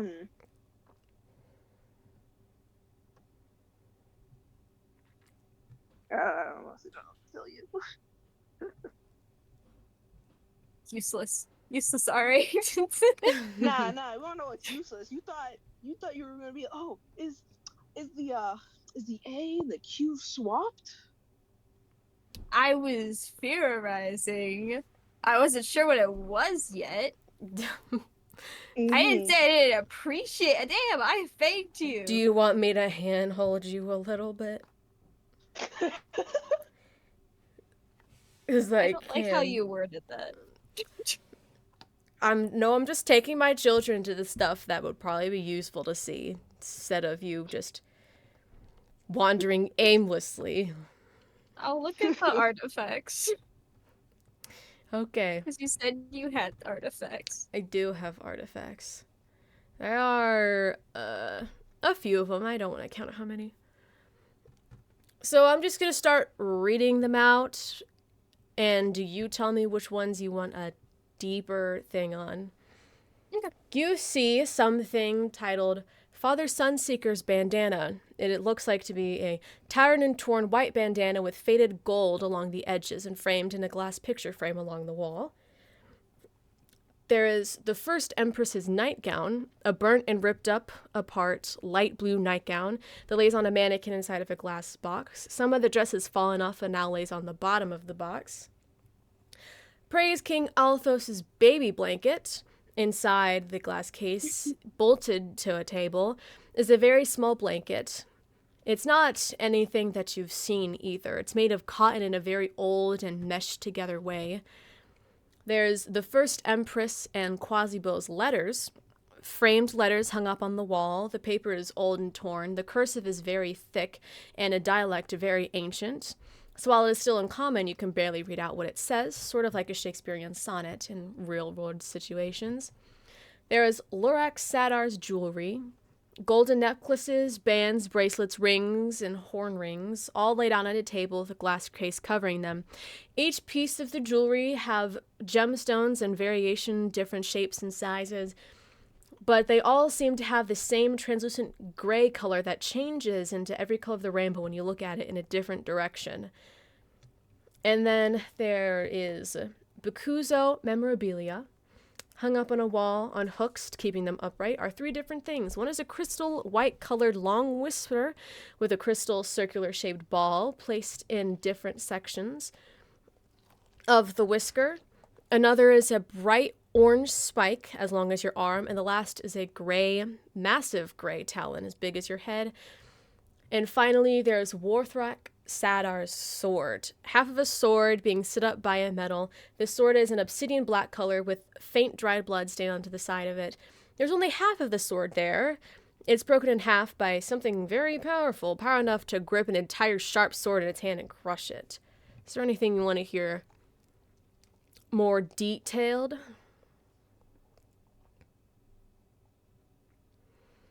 Father Sunseeker's bandana. First Empress's nightgown. Praes King Althos's baby blanket. This seems like a very interesting artifact. They're special. I kind of want to look into the sword more, honestly. Okie dokie. Next to it is a framed paragraph that says, Warthrak Sadar is best known for being the first and only slightly successful person to take over the world. With the help of a new entity none of the tribes knew, he swiftly killed Duke Stallard, took over the Starblades, and let his right-hand man take over the Ironblades, capturing the rest of the tribe leaders in the process, and putting them into sealed barriers along with their Bakuzos to keep the world from beginning to reset. People still don't know the whole story of how his reign ended. The most popular theory is that the Starblade creature revolted along with the rest of the Starblade people to kill Warthrak and his men. But all evidence points to the contrary. At the time, the Starblade would primarily use only magic as its primary weapon, and it would not have been intelligent enough to understand that removing the weapon, or destroying the weapon, is a good way to take someone down. We do know that one of the creatures was the thing to finally take down Warthrak, but which one? Another consensus is that it was the Witchblades, because they were the only ones not held captive at the time. But at the time, the Witchblades were banished. They were banished in 30,000 BCR. The theory is still up in the air.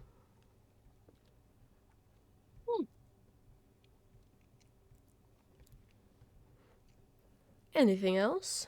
I can read them out again if you want. The Bakuzo memorabilia. So the first part is labeled Spirit Wind's Whisker. The House of Praes does not come in contact with Spirit Wind as much as it used to. The last time they came into direct contact with Spirit Wind and Omega ended in a fight between King Althos and Father Sunseeker against Omega and his representative Lumiere. Omega has gotten quite upset with the amount of energy that they were using to help the Ironblades, and according to Omega, Shearblade channeling energy should only be used for Shearblade aid. It ended in a fight, with King Althos and Father Sunseeker needing to flee the impending doom of Spirit Wind, but they were able to claim a whisker on their way out. And the next one is labeled Cinderburn's Spike and Talons. Cinderburn has always been special to the House of Praes. While, yes, both Cinderburn and Spirit Wind are in the deadly category of Bakuzo, there is just something about Cinderburn that was special to the house. Spirit Wind disregarded their existence after they were made, but Cinderburn and the leader that was swiftly made after the Praes family fully accepted them as their own. As time went on, the Empress went missing, and Cinderburn was locked away to allow more control over it, but people lost sight of where Cinderburn was being held. This spike and talon are objects from the very last time that they ever came in contact with each other. How sad. Truly. I think I'm alright moving on. All right. Are there any books you want to read? Or I guess they Would said you topics be- that would come up. Would you be surprised if I said no? I would. Is there... Okay. Here's the thing. Now I'm getting picky about when I go to get information. It's Because helpful. I don't know. Because I don't know what's gonna happen.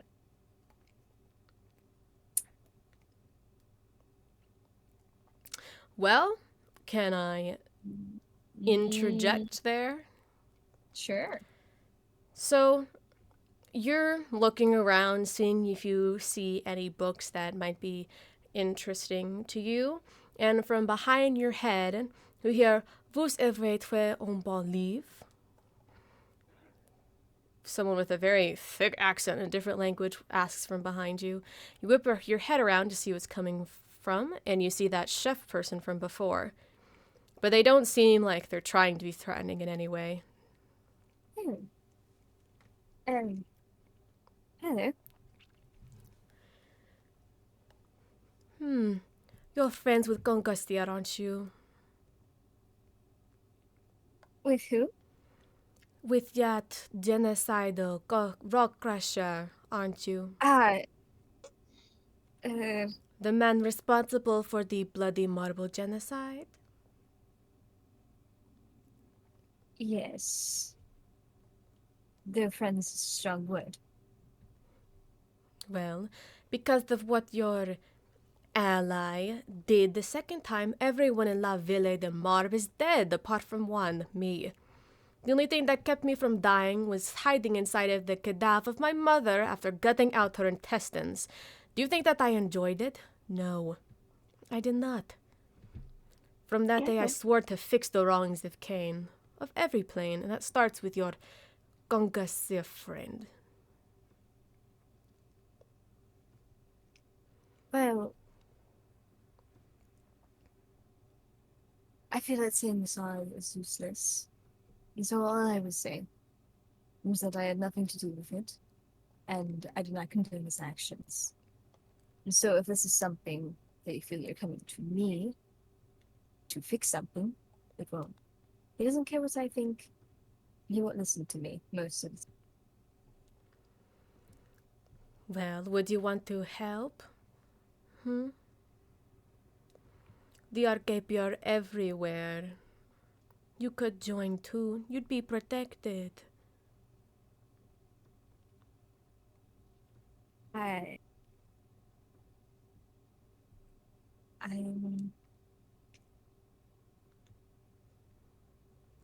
not too sure I'm convinced. What would help I you? do. You'd get rid of a vile creature and have the protection from the entire organization. You'd be seen as a hero on Cain, because right now you are not that.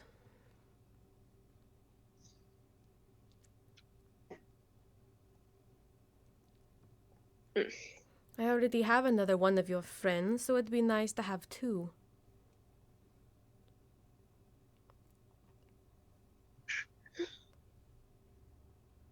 You do? Of course, did you forget when I said I am everywhere? Certainly not. Of course, I can't say anything else unless you join, confidentiality.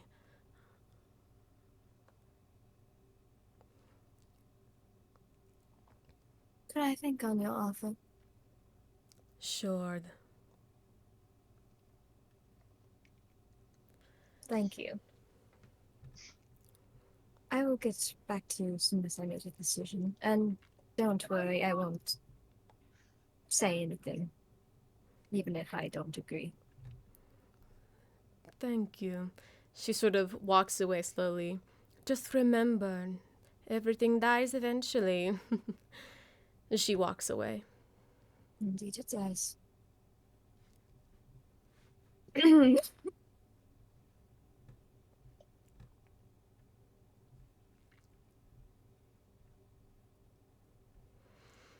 Are you done with the library? For now. For now. Gotcha. Going up another floor, saying goodbye to the friends that you have on that one. The walls turn from the golden rose gold color to a much darker gray. It is still elegant beyond compare, but the colors are a lot darker. The vases have old and decaying plants in them, and everything turns from hues of gold and rose to a dark teal color and light blues instead. The floors are covered in many different circles similar to ones in the Cursed Dragon Cave. None of them are the same. There are many smaller ones littering the corners of the room, but there's one massive one in the center with a symbol that you've never really seen before. The best way that I could describe it is a broken skull with a thorned rose coming out of its mouth and the witchblade eye covering one of the hollowed out eye sockets. You don't even really see a... What did I write there? But for the people... Sorry, I completely lost my train of thought. Around these ritual circles, you see a bunch of different types of people. People giving objects to these runes with favorite foods, clothing, objects, all in them. They seem a bit sad, but there seem to be offering different things. Along with these offerings, you do see pictures of who they all are, or more sometimes drawings, but you understand the vibe. You see shrines of a few different tribe leaders. You got your Festus, Omega, Demetria, all of those. Even some of the old Ironblade leaders. But you don't really see the First Empress or Aizur being those sort of, I don't know how to describe it, offerings. You also see the guardians of Midas Demis and the Creator.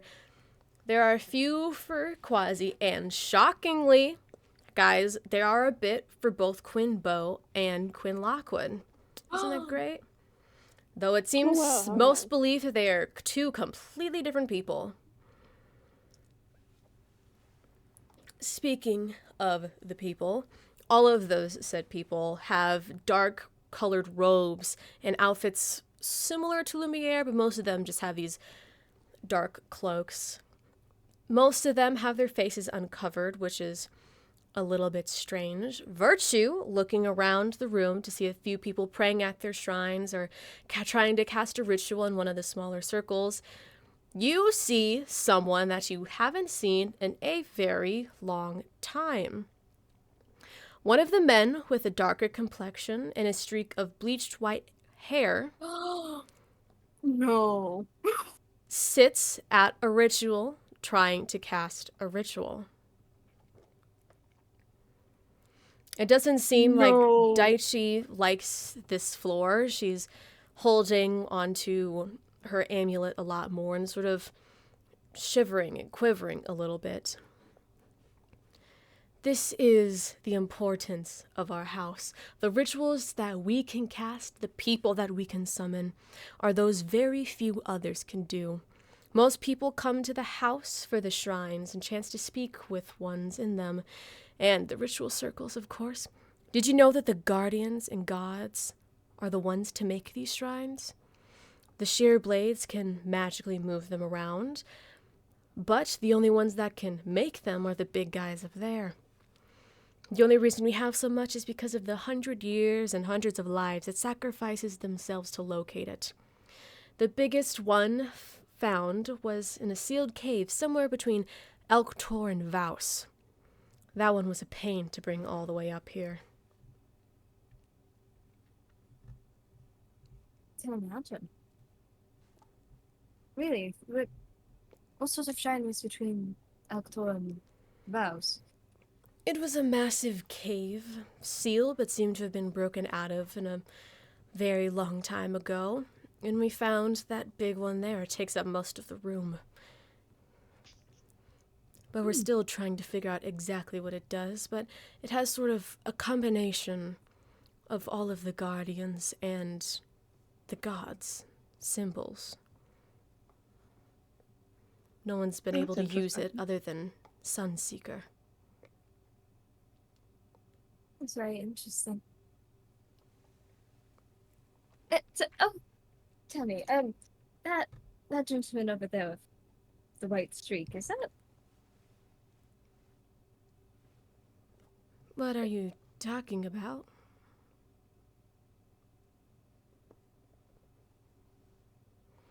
Oh, You can go talk to him if you want. These people here, while quiet, are somewhat social. I was more asking since I swore I saw him. Well, not alive. Sort of a shock to me. People see strange things in this room. And as soon as he says that, from the very far corner of this room, you hear a very girly scream coming from a very strong man. This man points to a ritual circle that he was trying to cast something at, and the scream is very justified when you see demonic arms begin to reach out from the middle of the circle, then followed by its beastly head and legs and arms and body as well.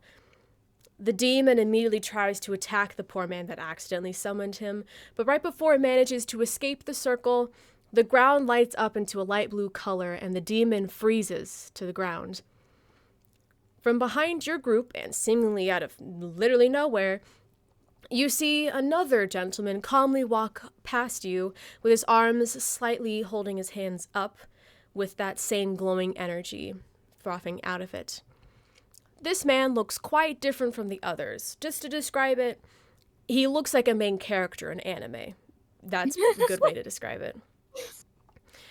While all of the others wore dark cloaks or fortune teller outfits, this man has a very simple yet strange outfit. He wears a white and gold mansuki, or known as a male kimono. I did research. With his hands covered in black bandages. His hair is a deep black color styled into a braid that hangs off of one shoulder. And he has a large black bandana, similar to the artifact you found in the library, covering his entire face, other than his nose and his mouth, though it doesn't seem like he has any difficult seeing. His mouth is twisted into a smile, not a sinister one, but a gentle one.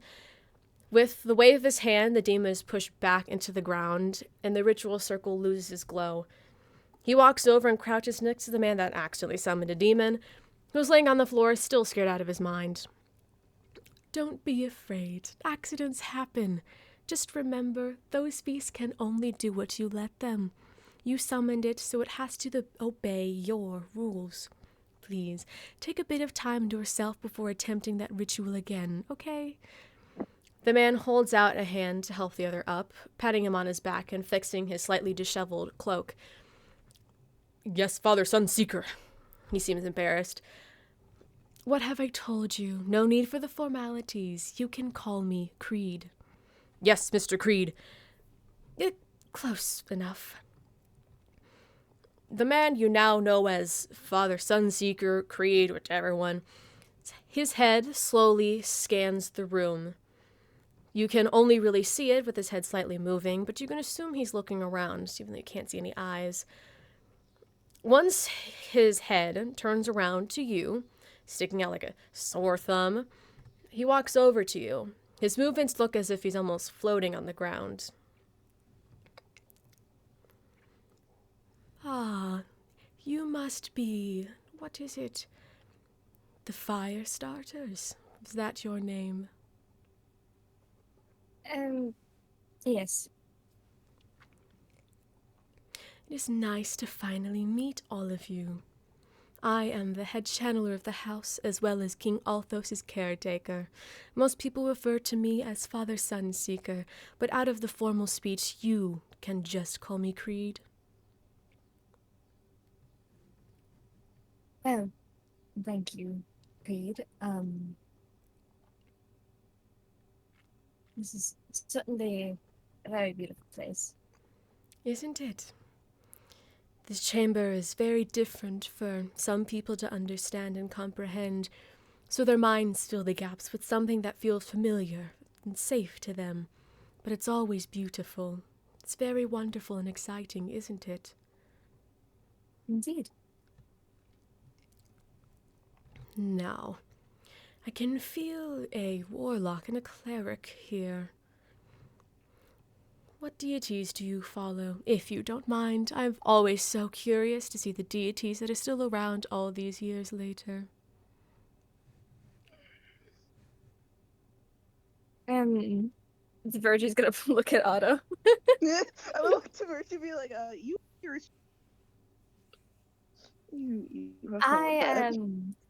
I am a cleric of Evergreen. Evergreen, that is a very interesting one, isn't it? Very helpful, yet very unordinary. I assume that reflects on you, doesn't it? I was a druid back in my time, but after the critical reset, I was forced down a different path. I promise it's not all bad. I've lost everything from my time, but I was able to train to become strong enough to help the younger generation thrive as they should.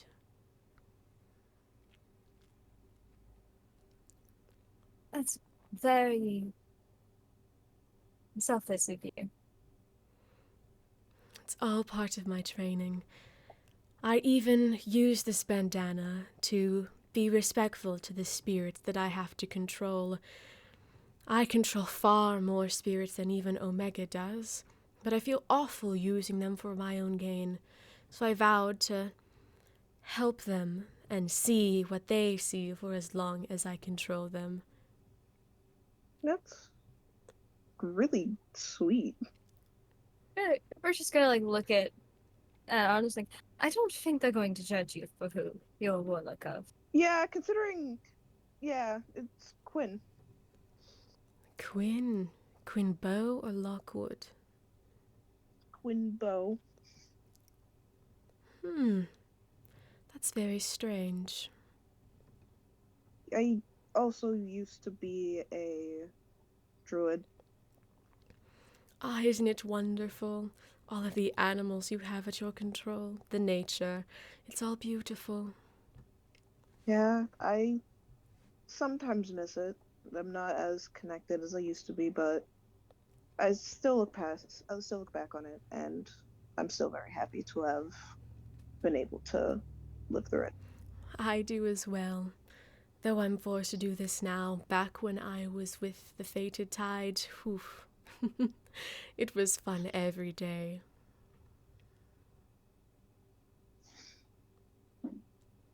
I can imagine.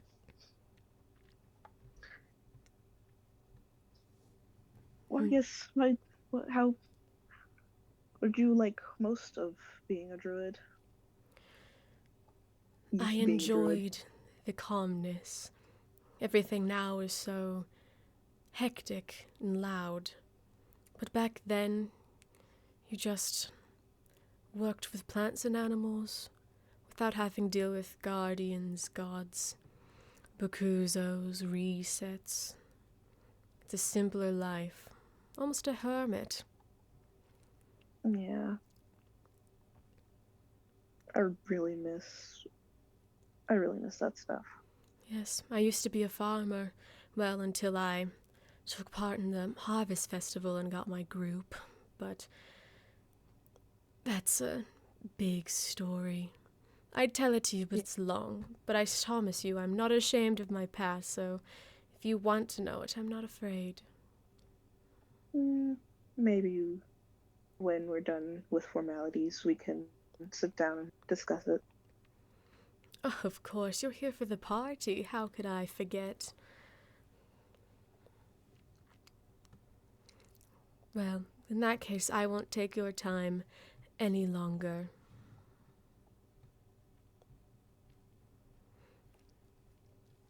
It was nice meeting you. Very nice meeting both of you as well. See you at the party. As you see him sort of walk over to the man that was struggling to cast a ritual, and he starts teaching him how to not accidentally summon a demon. Yeah. That man was so sweet. I think he's one of my favorite people. Certainly. I guess I'm going to walk over to who I'm assuming is Seer, Okay. with the description you gave me. What? Sweaty. I thought that man was dead. Yeah, no, literally his head fell on my lap. What the fuck? As soon as you step foot onto the solid stone of this, I'll call it a Praes station, but sort of this room of rituals, you see the ground underneath you sort of light up blue.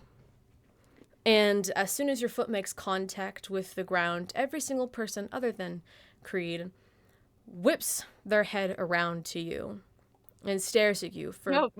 about 10 seconds until they slowly turn their heads back to what they're doing. But the whole encounter is a bit strange to you. Scary. Okay. As Virtue would continue forward, even if they're being stared at. They stop looking at you after about 10 seconds. Yeah. So, does Seer look at me? As you walk over to Seer, it seems that he does look at you. And you can see that it is Seer's face. Sure is.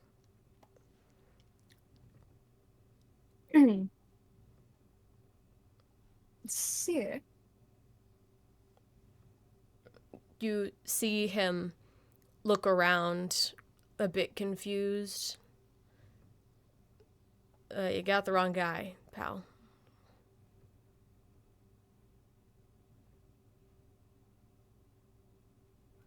Oh. I'm so sorry, my mistake. You look just like someone I knew. What's her name? Oh, If you don't mind me asking. it's Pav. Oh,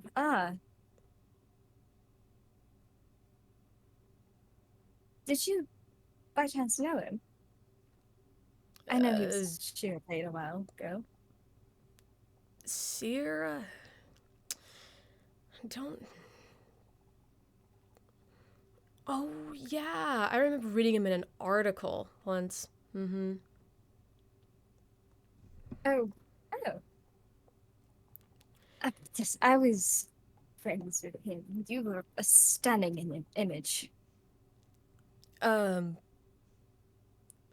Dude, I hate to tell you, but I don't think I'd say the same.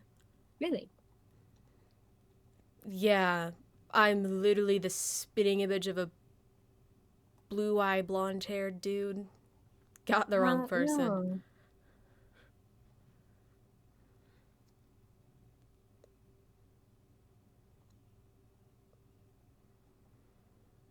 Yeah, I understand that, like, Never mind. losing people is difficult, and, like, he was chased around by that maniac for, like, maybe 2 weeks. I don't even know how long, so, yeah, not me. No. Sorry. I'll just... No. You see him turn back and says, that was just crazy.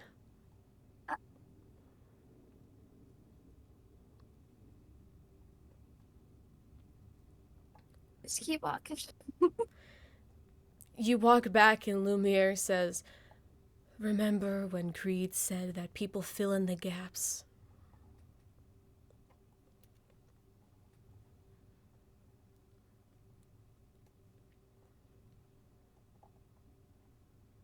You're saying I'm hallucinating? Well, I wasn't saying that. You're the one to say it, not me, so.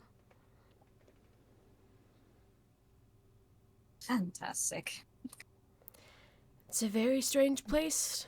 Unless you're Sureblade, you can't really see everything the spirits do.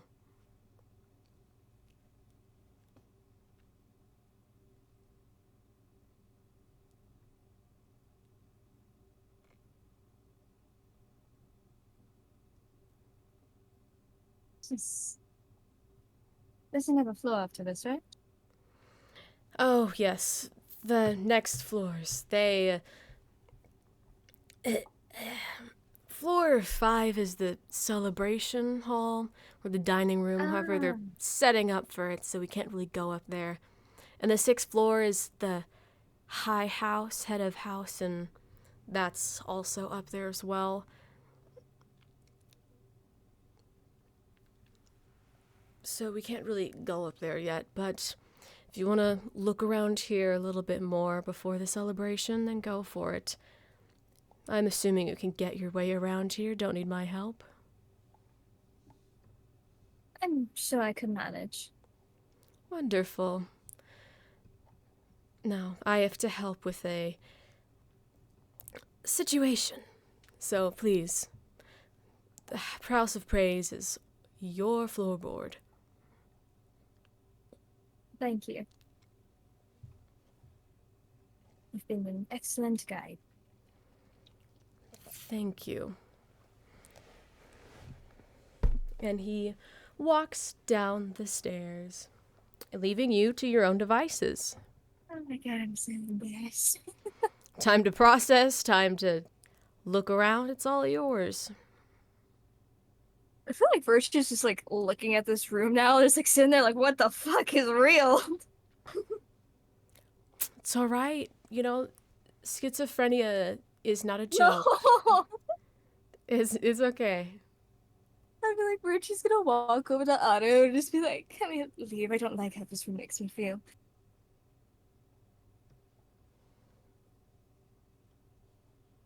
Otto! Yikes.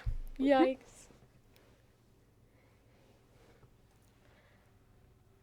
You look at Otto and you see Otto's disappearing. No! Out of this fucking room! You're hallucinating. You see Ace, you know? Virtue is leaving that room so fucking fast. It wasn't even because of Ace. I know that. Without anyone else, you just sprint out of that room and down the staircase back towards the safety of the library.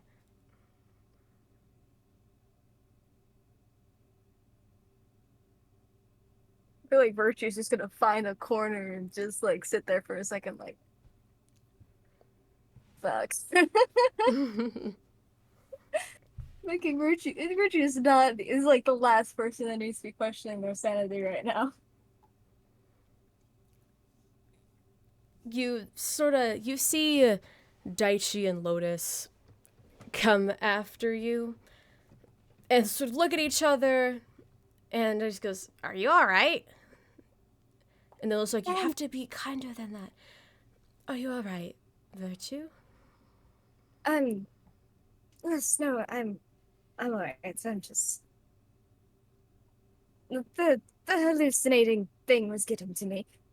That room is It's all right. We both saw things as well. There's no need to worry. Everyone hallucinates in that room. Oh, I'm sure, and thank you for trying to make me feel better. It's just sort of.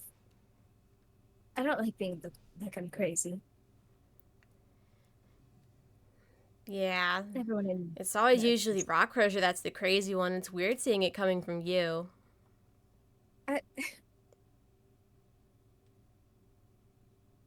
Thanks.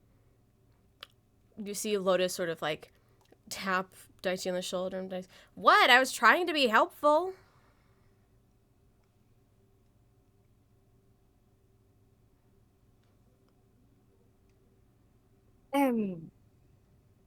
Look, I'm not crazy here. I'm not just crazy. You just go around and stab your friends, or bite them, or scratch them. Yeah, he almost killed me. Twice. And I'm glad you're still here. Me too. Me too. Something, and I was like, why did Virtue react that way? I said something like, what? Huh? And I was like, what the fuck happened? I thought I was being ignored for a moment. Well, you were. It's because you're fucking muted, okay? I know. Oh, God. I wonder if Henry passed out. Probably Henry might did. have. Wouldn't be the first time. Otto was reassuring Virtue. That was the problem. And I said I wanted to go join them. Oh, Didn't yikes. Yeah, none of that was in. Fuck. You were muted the whole time. I'm so sad. Anyways, let's take that back a few minutes. Take it back a few minutes. Virtue, Okay. you run into a corner and sort of have a tiny little panic attack. Not anything massive. And you see Otto instead of Daichi and Lotus walk up to you. Oh my god. My Weird. friend is coming to comfort me. I need to compose myself for a moment. Jesus. Okay. Virtue, are you alright? But no, yeah, no, I'm fine. I'm gonna like kind of sit down by Virtue. You sure? I just didn't like how that room made me feel. I don't like feeling crazy. Yeah. Well, I can assure you, you are not. Things just happen. And if anything, you always have me to make sure that you're down to earth. I mean, I kind of already probably know you much already. I might as well make sure I ground you. Oh, thank you. Suppose. Just a room. It felt like everyone in there was looking at me like I was, some sort of freak. I've seen those looks before. They're never good. Mm-hmm. Jeez. That honestly sounds a little scary. You didn't step in there, did you? Hmm? You didn't step in there, did you? Mm-mm. I was going to, but then you kind of just left, and I came on to check on you first. Do you remember Seer? Say it again? Do you remember Seer? One more time, a little louder. The fellow that got his head chopped off from the boat. Mm-hmm. I About that man? saw him in there. Oh. I tried, Oh. of course, to say something, because it's not every day you see someone who's... It's too... It just fell by your feet, and he... I don't think I was seeing him for how he actually looked. Mm-hmm. Because when I asked him about it, he didn't even refer to himself as if he looked remotely like how I was seeing him. Mm-hmm. Not only that, he felt crazy afterwards. Oh, wow. I'm gonna be honest, that's pretty heavy. Jeez. I can see why you felt that way. God. I think avoiding that room is probably for the best.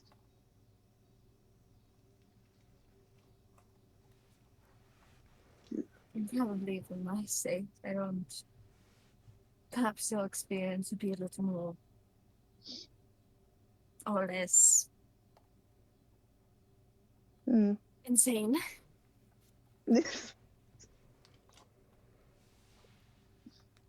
Well.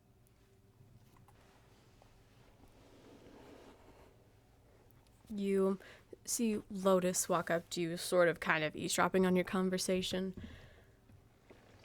And she just sort of sits next to you gently and says, "Well, that is the shear blades for you. Anyone connected to many spirits might get it worse than others. Past. For someone like Creed, he has a positive connection, but I guess you don't."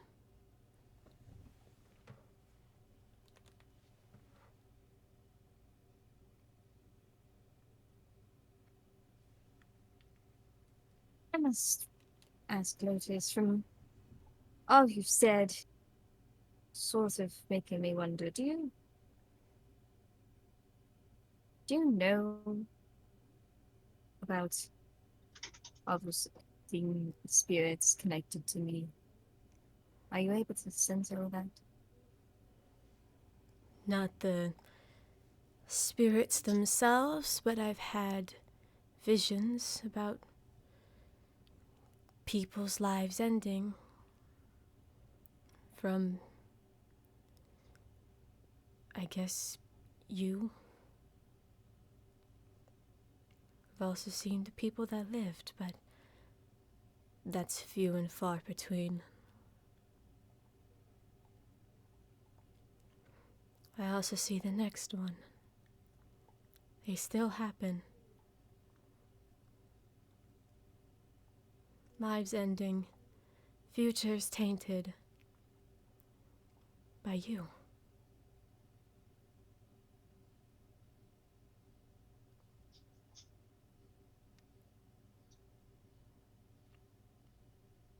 I'm sure you can guess.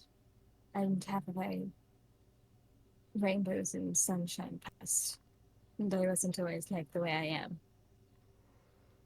Yes, you look familiar enough with the scars.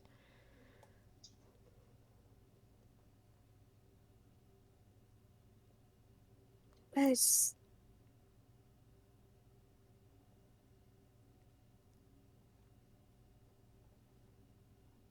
I'm not trying to necessarily run from my consequences. I get enough of it when it comes to the spirits. Zero has told me how many they were around me. Random little occurrences. And part of me believes I deserve it. Because they are punishing me for the way I was. The way I was forced to be. Just no, I'm not that person anymore. And what I do taint at this point, normally has some sort of purpose. Nobody's record is fully clean. That's how everyone feels when they do something bad. I felt it. I mean, the whole reason that I started seeing visions was because of a punishment. So, I understand. You don't need to try and convince me. If anything, it sounds like you're trying to convince yourself.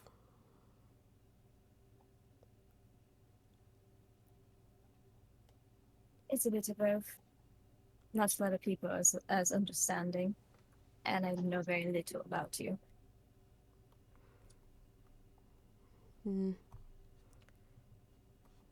It's fine. My time has passed. I mean, you're not the only one that lives in punishment. Creed does. Wolfsbane does. Jinx does. Everyone does.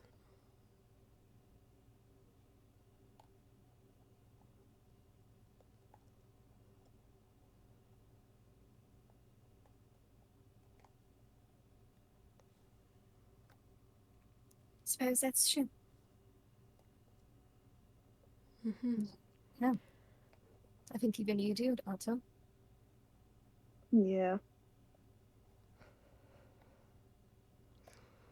She sort of gives you this half smile and nods your head and then slowly stands up and walks away.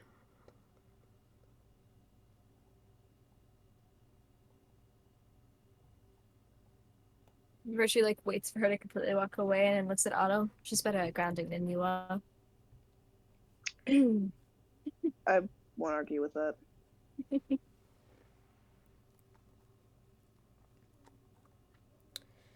All Right. Is there anything else you'd like to look at?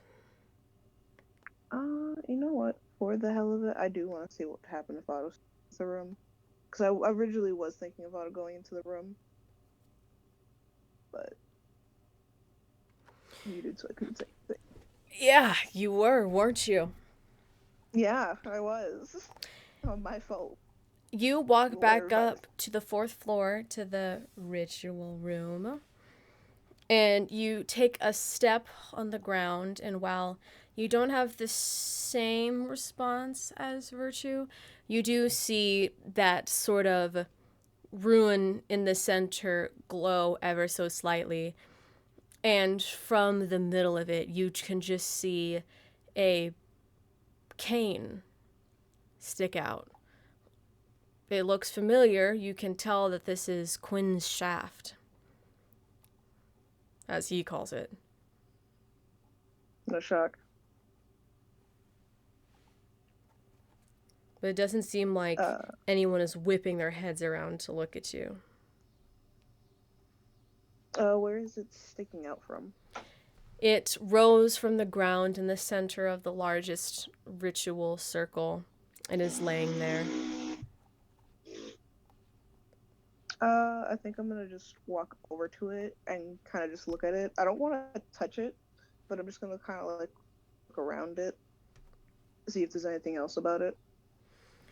You look around it and you see that that's Quinn's shaft, all right. Don't approve of the name, but that is his shaft. Doesn't seem like there's anything special about it. If anything, looking at it just reminds you of the absolute spectacle that holds it. But that's it.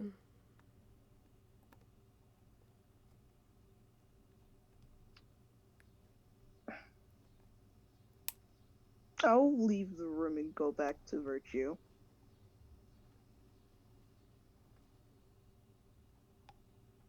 Alrighty. I'm not touching it. I'm not messing with it. I'm sorry. I feel like even real or not, I feel like if I touched it, I fear Quinn would just be like, "Hey, that's mine. Fuck off." Hey, you haven't seen him in a while. You don't know what happened. Yeah, that's kind of also another reason. I don't know what will happen, but I'd rather talk to Virtue about it before I even think of doing anything. For all I know, it's just a figment of my fucking imagination. True. Pick up I don't want here. to just start touching. I don't want the same incident to happen. Back at the fuck it was with that water. I don't need that interaction. The water? Remember that well that like we were holding shit? Like we touched it, we water were able where to we- pick up stuff, but it wasn't actually there. It just looked playing with fucking water. Oh my god, that was like the first session. How the hell do you remember that shit? I remember very small things, random point in time. Yeah, that is the very first session of the campaign that you were just talking about. I don't think that was it the first. Wait, Yeah. Maybe not the Yeah, very. No. Well, it was the first session that I hosted. Yeah, I was about to say maybe not the Okay. very. Because it very was first, but, a like, circus of emotions and you're taking part in Quinn's first game. Oh, met him for the first time. Memories. yeah, he didn't look the best time when you first described him. Thankfully, he changed What it. the hell? He looked the same. No, the picture you had picked for him. Oh, well, You that's changed because it, I got remember? original art. Fair enough. I find my description. I was going to throw hands. What the fuck? Sorry, continue. For the art description. But anyways, I'm going back to Virtue, and probably gonna be telling Virtue of what I just saw. Not as extreme, but I just saw Quinn's staff at the big statue. I didn't touch it. I didn't know if I should have. I mean, that's really made you wonder if it was even real. Yeah, that's also like okay. Between knowing if it was real or not, and also the chance of it being real, I don't think I want something to happen. I suppose, like, do you want it to be real? Do you want it to be fake? And if you do touch it, which one do you want? Yeah. So I don't know. I'm debating if I should go back and try and touch it. But I don't know if Quinn's gonna pop up out of the blue. For all I know, he'll come out of someone's shoe. I say The look of that room. Probably shouldn't touch anything that was there before you. Yeah. And plus, it's real or not, it's Quinn. I'm not fucking with Quinn stuff. I fear I will be inverted. Oh, you've learned so well. Don't bring me back to those days. I don't like seeing, no. Fair enough. Why don't we go do something, for a little fun? It is gonna be a party soon.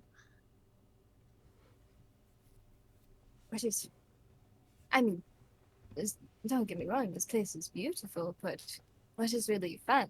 Besides maybe reading a book, but I don't think that's a kind of fun. Honestly, at this point, I think a book sounds better than going back to that room. A book? A You're suffering book. withdrawal, weren't you?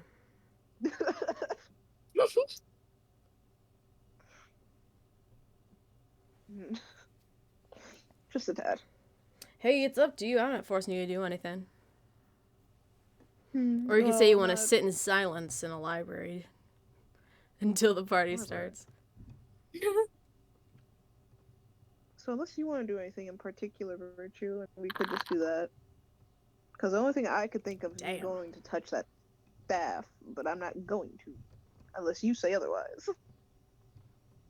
You're like a I trust cat. your judgment You- more than even mine. if I told you not to touch it, you just want to. Like a No. cat. No, I'm saying I trip. Like a I'm saying goat. the only real Who the fuck? Which voice No, was that? This Oh, is you Daichi. hear- She just pops up out of nowhere. They just look over and they feel like I think goats are more known to chew things than really touch things. Please don't bite his stuff. Well, sorry, I've never seen a goat before. How have you actually no, I shouldn't ask that. That's really stupid of me to ask. There is Maybe no there's a such book thing on- as a stupid question, according to Quasi. You were saying Virtue? I said maybe there's a book that has drawings of all the animals for people who haven't Yeah, maybe. had experience. You want Why to don't find we a go try picture it? book Yeah, of animals? Find a picture book let's for find you a Daichi. picture with animals in it. You know, roll an investigation check and we'll see if you can find a picture book with animals. Together Oh. or separate? Where's my investigation? Or Yeah, negative? 19! Wow. I'm gonna roll 2. I got a 15. You look around at this very old and cryptic library, and you look a little bit farther and you turn to a small back corner, and you see kitty area in bright colored block letters on a sign right next to it. And you're like, oh, I'll probably find something there. I don't think they have a kitty section. Yeah, it's very, very out of place. It has those foam puzzle bricks on the ground. Oh my god, Daichi. Plus one of those, you know those, like, city road play carpets Yeah. for kids? You don't even know what a car is. You don't barely know what a road is. It's there. It is a Barbie. Oof. It is beautiful. I feel like we're just gonna look at him, like, comes Daichi's like, you see that's over there? What? Oh, how did I not see that before? Yeah, I think there's a dollars over there and books for you. Wow. She sort of runs over and immediately starts absolutely wrecking the place, looking through it. I really thought about it if kids showed up. I didn't expect this place to really have kids, but they thought of it. I don't think we're gonna hear from Daichi for a while. No. Probably Definitely for the not. best. I don't even. Yeah, Daichi's gonna be distracted for a good bit. You want to just go off and find something to read? Sure. All right. Find Off we go to something read. to read. Oh my god. I know, you've been over here like jingling the library in front of me like jingle jingle, it's a library, and I'd be like, no. And then I was over here like, you want to go read a book? Fine. Withdrawal symptoms. Withdrawal. Here, roll a 1d6 to see what fun book Ooh, you chance. find. 6. I got a 1. Well, look at that. 2 different sides of the spectrum. Oh boy. Oh no. Where did I put it?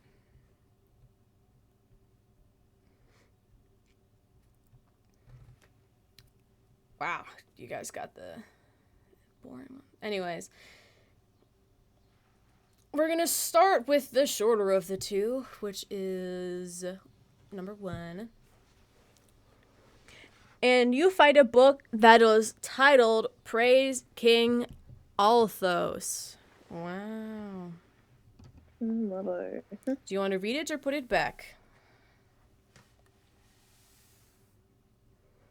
Probably read it. Okay.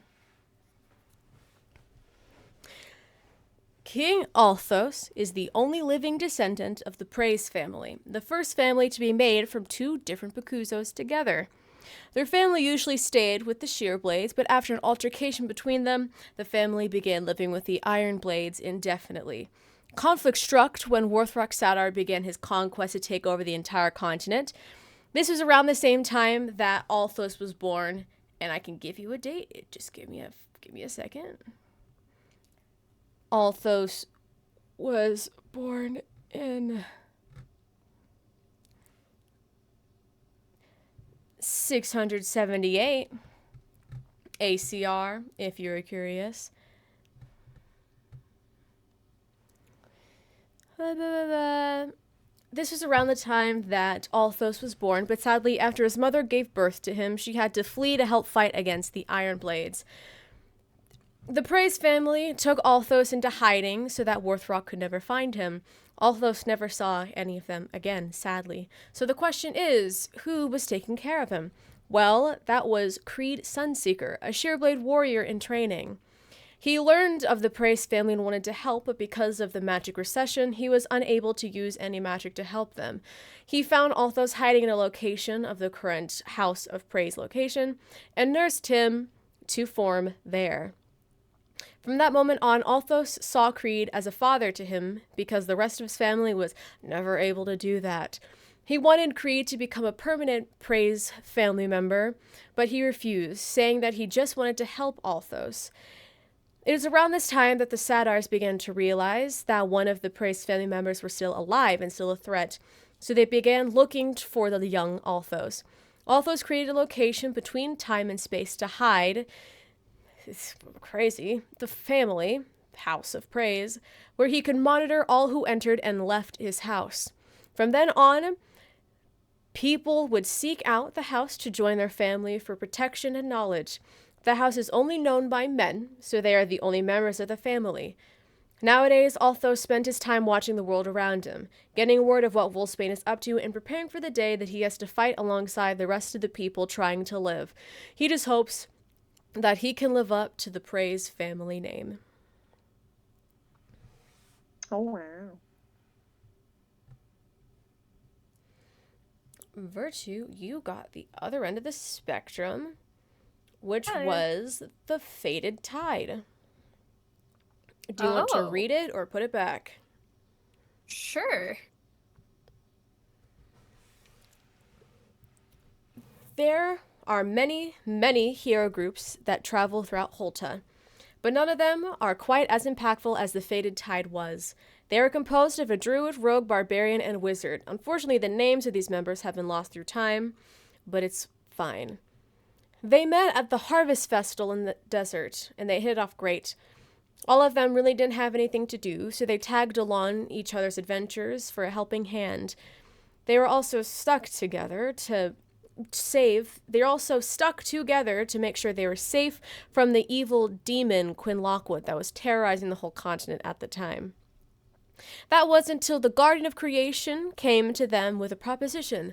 Help her defeat Quinn Lockwood for the good, and she will offer them godhood. The offer was too good for them to decline, so they accepted. They went on a difficult mission after difficult mission, nearly dying, encountering Quinn on many occasions. Your average hero's story. That was until they were at the end of their story. They made their way to the creature's plane, finding Quinn Lockwood's weakness. They found that Quinn Lockwood was actually a mixture between Quinn Bow and the Bakuzo Lockwood, a rumor that was actually true. So they devised a plan. Use Quinn Bow's human emotions to reach the black hole that is Lockwood.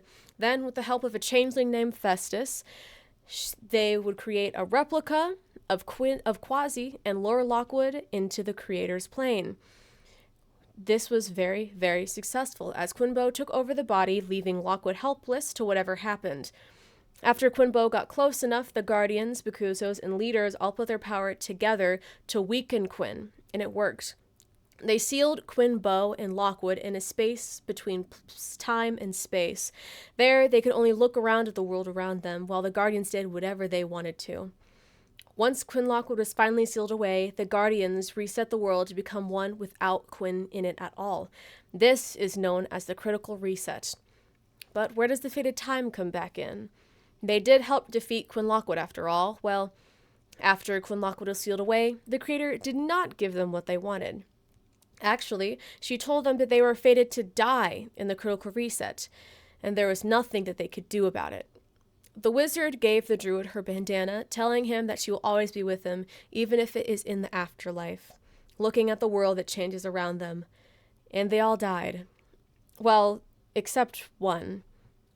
The druid was offered another deal by the Bakuzo Spearwind.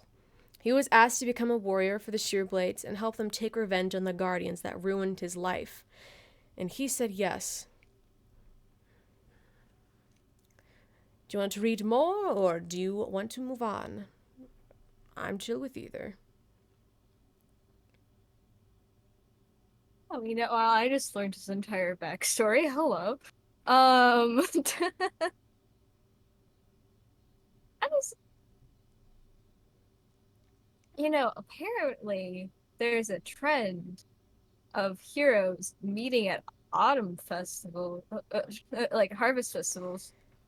That is a coincidence, isn't it? Mm-hmm. Totally a coincidence. Not scripted. Whoa. Don't call me out there. These gods are, getting really uncreative. Okay, what the fuck, dude? I am... Never mind, I know what you mean.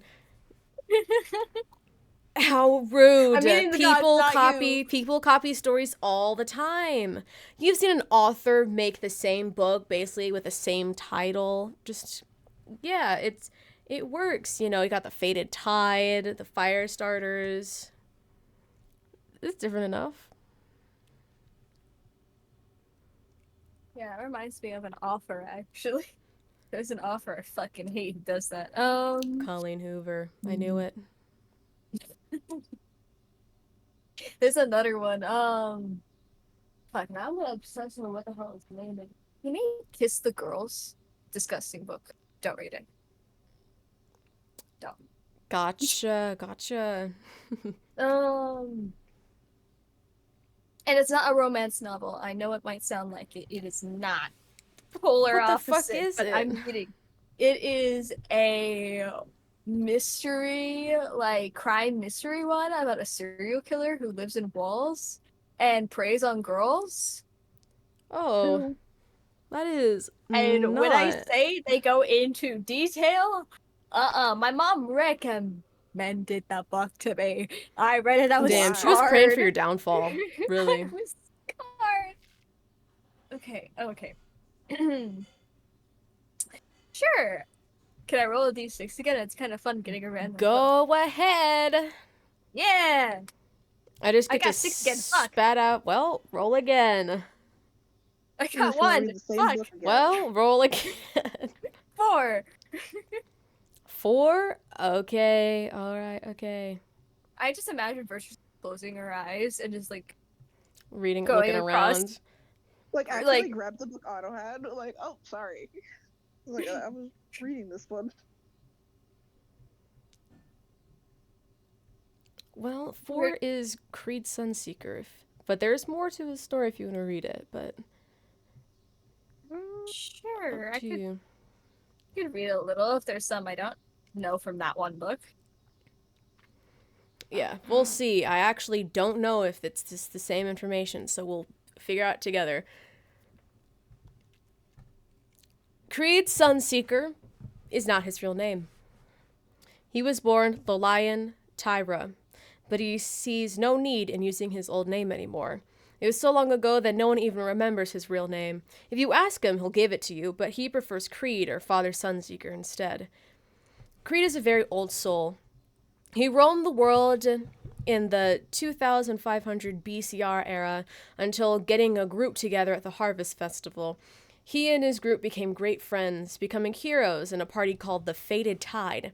He was a druid, but there was also a rogue, barbarian, and wizard in his party. Little did he know, everything was planned out for him.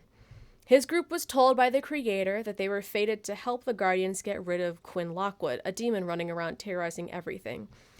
After their whole story, they succeeded in helping the Guardians banish Quinn Lockwood, but when the Guardians restarted the world to become one that hasn't been touched by Lockwood, they also killed all of the members of the Fated Tide. They told them that they were actually fated to die in the reset, so they did. Lolian was very lucky, however. He was spotted by Spirit Wind. He was told that he was going to be given a second chance to take revenge on what the Guardians did to him and to become something that he was never able to do in his first life. He said yes. When Lolian was reborn, he was very different. He looked very similar to his old self, but his hair was a different color. He had completely lost touch with his nature past, and he could only remember whatever he saw in dreams. His training was very, very intense. Any normal person would have died from the extensive training that he had to go through. From the moment that he started, he was forced to give up his eyesight. They said that it was part of the training for him to never see what a normal person sees, but only being able to sense their soul around him. He lost his ability to see what any person looked like. He could only notice where they were. He didn't learn until 1,000 years later that each soul is unique, and that's how he could tell a difference between every person. Omega wanted him to become a warrior for the Shiro Glades, and he was on that path, until he met Althos. He had heard of what warlocks had been, Worthrock, I read that wrong, had been doing for a long time. And he learned of the unfortunate death of all of the Praes family members. He went to help settle their souls, but in their place, he found a small baby, Althos. Omega told him to kill the child and rid the Iron Blades of a very important ally, but the lion refused, running away from Omega and taking Althos as his own. Since then, Lolian has changed his name to Creed Sunseeker, a nickname that was given to him by his fallen best friend. He persuaded the spirits to help guide him to do what to do next. They tell him to set back and let other people control the world. All he needs to be is a mentor, and everything will work out for him. Creed removed his training bandana, his best friend's bandana, that he had wore all of his training. Removing the bandana and replacing it was much more fitting one that stripped him from his past and becoming him anew. Creed was not ashamed of the old life that he lived. If anything, he used his story to help others become what he never could, a true hero. He became the villain of his old story, and he's to possibly become a villain again, and he can't take that risk anymore. So he spends his days helping the people of Praes become strong warriors. He pretends that his bandana covers by choice, not by conditioning from never seeing anything after his death. He only ever intervenes if he believes that it's the best thing to do and saves the most lives. His story is tragic, yet beautiful. You want more? 'Cause I got it.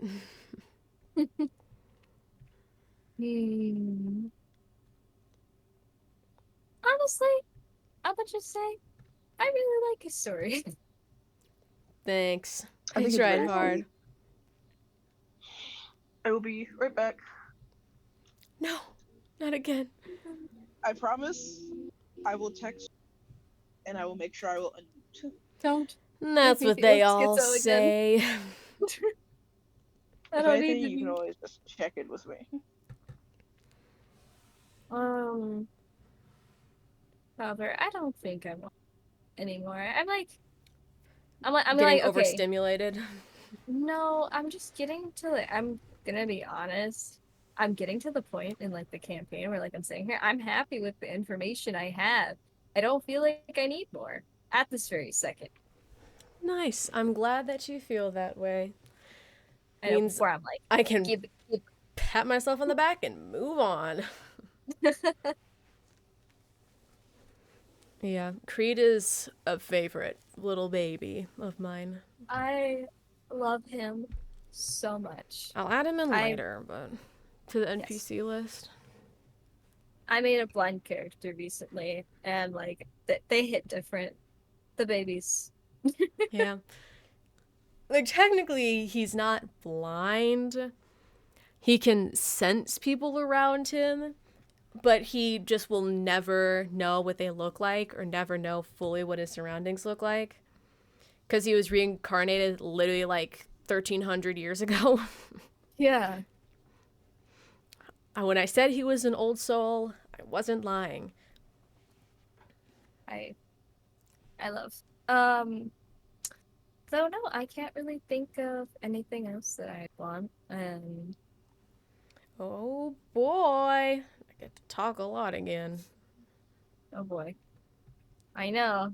You always have to talk a lot when it's about almost 30 minutes until session's done. Whoa. I actually have to talk like, oh my god. God damn. It's fine, I can do it.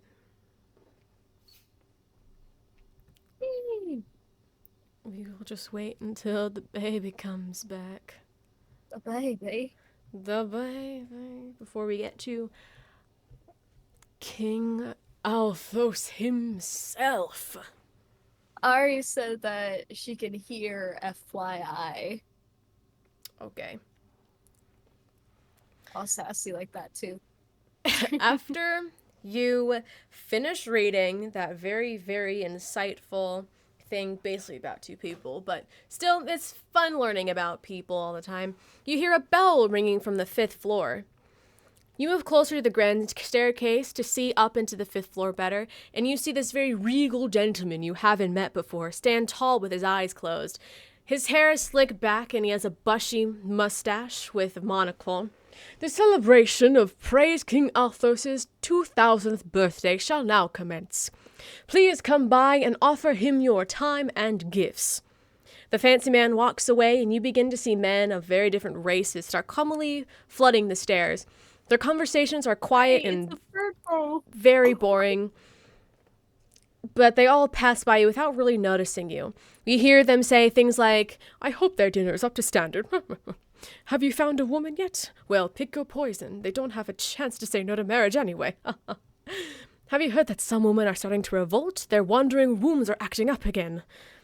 "Ah, yes, it is a men's job to revolt. Women must stay back and look pretty." "Have you heard of that disaster in Vas yet? Oh, I'd say I'm sorry for them, but they really should be trying to get more money or more protection from the Guardians to save them from that monster."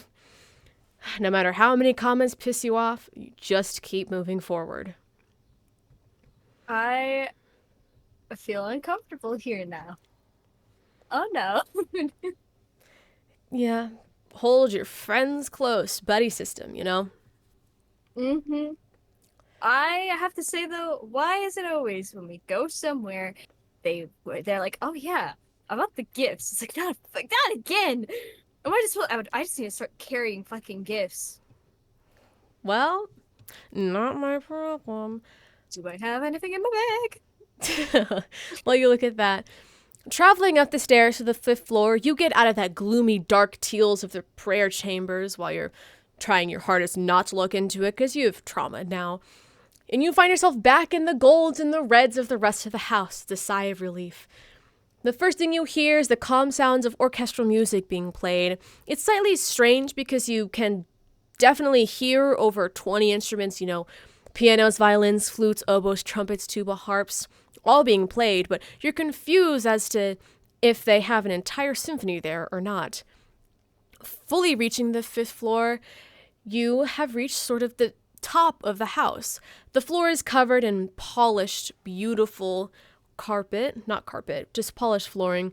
The red walls are covered in fancy torch posts with pictures of different flowers and decor, none of them being of people, just to remind you.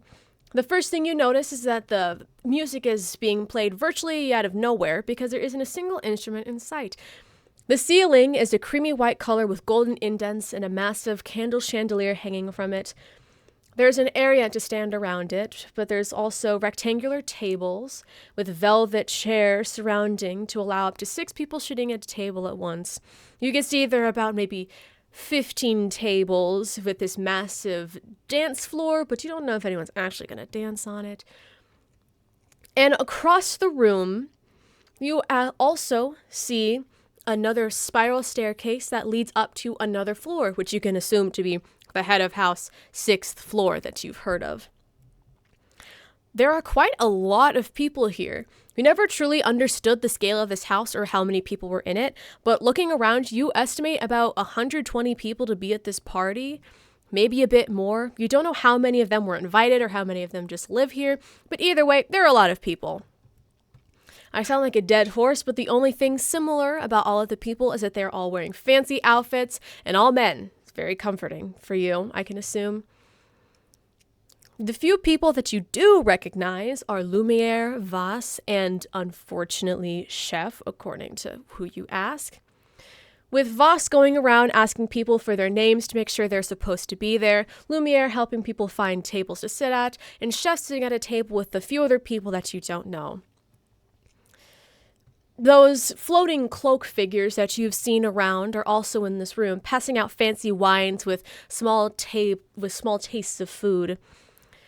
This big room has a massive length, and on the other side of the room, you see a massive display of food. It's fancy food, a mixture food, something you've never seen before.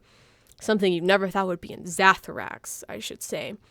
There's a massive pig with an apple in its mouth as a centerpiece. There are flute patterns.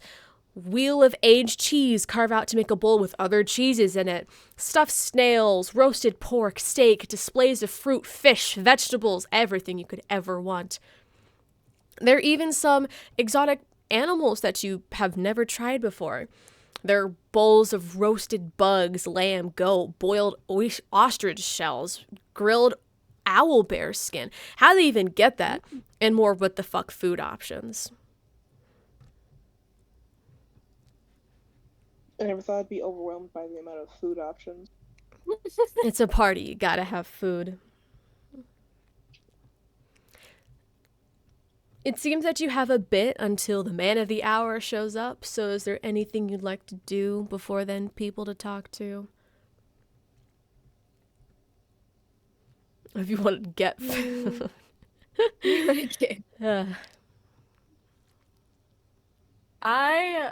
Oh dear. See, I don't know what to do in real life at parties. So I don't know what to do in fictional parties. It's a bit close to home, doesn't it? Oh no. Yeah, same. Normally I just walk around and wait till someone either says something to me or I just wander around. And Normally I'm friends with the host. Here, you think I'll be right back. Gotta go bathfoot. Okay. I'm also going to point out, what's with us going to places where a gift is considered and we just don't have any fucking gifts? Look, all I have is a candle that can't be lit. It's gonna be fucking annoying. Or an arrow of elven design, which I mean that could be cool. I have a tentacle rod, dagger of warning, cloak of I elven don't say tentacle rod ever again, Ari. That's literally what it's called. What do you want? Don't say that ever again. What do you want me to call it? Don't. Then? the thing. Rod. I have a rod. Okay. That's better.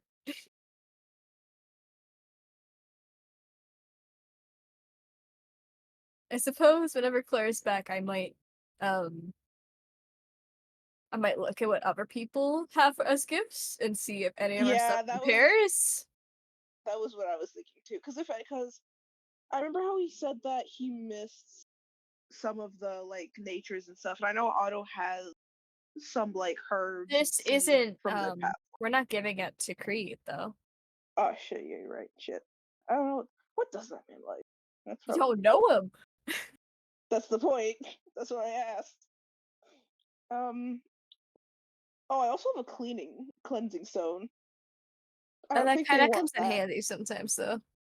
Yeah, I mean, yeah, when I'm covered in grime and dirt. This is gonna be interesting. Oh, Oh, Claire, you're there's back. Baby's What are back. other people? What are the other people like have as gifts? Can I like peer at what they're gonna give?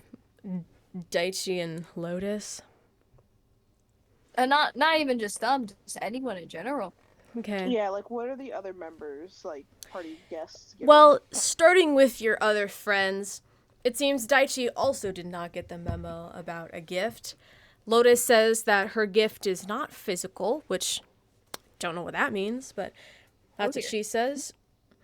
You see that plenty of people have sort of very fancy pens, magic scrolls, even some food, gemstones. Most of it is sort of gemstones or like this memorabilia of human artifacts that someone wouldn't be able to get. So sort of like antique furniture, antique items, all that No, stuff. maybe my arrow of elven design would fit under that. When the fuck did you get that? I don't even remember. It was a while ago when we went to like this antique like trinket shop and it had a yeah. bunch of stuff and I got a candle that can't be lit, which that is just funny. And then I have an arrow of elven design. I mean, if they have like human memorabilia, I mean, elven design? Well, human, I mean humanoid. I just say human Okay. as a synonym. Because I don't think It's finally I feel like coming the in candle handy. will be nice until he tries to light it. You think it's some gag gift? Start a war over a candle that won't light. So maybe just I'll do the arrow. I'm still trying to think what I would give because Do not give the thing. I'm not giving The the what? rod. I will not give him the rod. The what? So I have a rod. Thou shalt not be named. It's one that you normally find in some very special that shall not be named. I have no idea what that means. I'm gonna rip it off. I'm just gonna rip the band-aid off. It's a Ah! rod. It's a tentacle rod. Oh, gotcha. I already said, oh, I have a tentacle rod, and I said never say tentacle rod again. Oh, I mean, they just said tentacle rod. You're the one that made it weird. So maybe that says something about you. Mm-hmm. Like, like the only things I'm willing to even think of handing over is that cloak of elven kind or dagger of ring. Because like, I don't think I can physically hand over a tattoo. Skin your skin off and hand it over. Actually, wait, no. I think if I don't remember something. No, it doesn't. I know I have a magic item that I haven't used only because I failed to realize that it needs attunement, and I don't have attunement slots. That's the guardian emblem. Unfortunate. So. Oh no, I could give him the tattoo. It just appears into the needed requirements to assess the tattoo. He need to put it on his skin. I don't think he's gonna a stranger tattoo. Yeah. So really, it's just are the ones I've already named. So it's one of those that we pick, or I pick. Up to you. Or you just don't give a gift. I can't even think of the amount of times that I've gone to a birthday party and just not given them a gift. I don't mean it, but they never let me know that it's a birthday party, so they can't expect me to bring a gift. So you can do the same if you wanted. I mean, Cloak of Elvenkind seems pretty We on both par. give elven shit. They're gonna be like, why, what's with all the elf shit? Jesus. I think the elven... I'm gonna Cloak. say it while I can, and Henry won't yell at me. Elf superiority. Thank you. Oh, yikes. Knocked a man while he's Nah, down. All we hear is him come back and be like, excuse He's me. like, what the fuck did you just say? Literally, that's what anyway. wakes him. I think the elven cloak's probably the best I'll give for an item as a gift. Okay, well, as you settle down, more and more people around you begin to find their tables, and I'm assuming you do as well. If you want to sit next to Chef, I mean, you could do that, but you could choose any table to sit at. Honestly, hearing her conversations might be funny, but I'm gonna leave it up to Ari. If we want to sit I next mean, to the she woman that wants to talks- kill Rock Crusher. She talks in French a lot, and I'll tell you this, I don't speak French that well, okay. so... If I sit over there, I'm definitely gonna comprehend language so I can actually fucking listen. It's not a becomes- language, technically. Oh. Well, You're comprehending a D&D language, not a real life one. I mean, it could still count if it's in here. Do a bit of still research. Do a bit of research. It's actually not how it works. Hold up, I'm so fucking confused. It's like a sad tear. If you understand the literal meaning of any spoken language you hear, it does not say any D&D spoken language. Yeah. Well, Just a spoken language, which French is. A spoken that is language. a spoken language. So I should be able to listen. I mean, go for it if you want. So Alright, we're gonna sit near Chef. Yeah, near. Your It's not funeral. trying to be suspicious. Your funeral? Did I say that out loud? Oh, shoot. If she poisons Rock Crusher's food, that'd be fucking hell. Rock's unconscious. I don't think he's eating anything. He was left on the first floor by the grand staircase. I think we'll. Not me having second thoughts because of Claire. Hey, that's what I'm known for. You know what? I'm gonna let you decide. I said I'd let you decide. Nuh-uh. I need a little influence here. You were my influence. What do you mean? Just... So do we go there? Do Oh my god. Okay, heads or tails? Let's be silly. Heads or tails? No, let's be silly. Let's fucking go there. Oh Well, you my know, I said I God. wanted to fuck around and find out. Let's go. Alright, fine, we'll fuck around and find out. You're starting your arc character development. Jeez. My lord. You know, it's really scary when Virtue's the one that's like doing like man on. No, I was just like, where'd this confidence come from? You're usually like, no, about this, not. Let's. I'm gonna need it.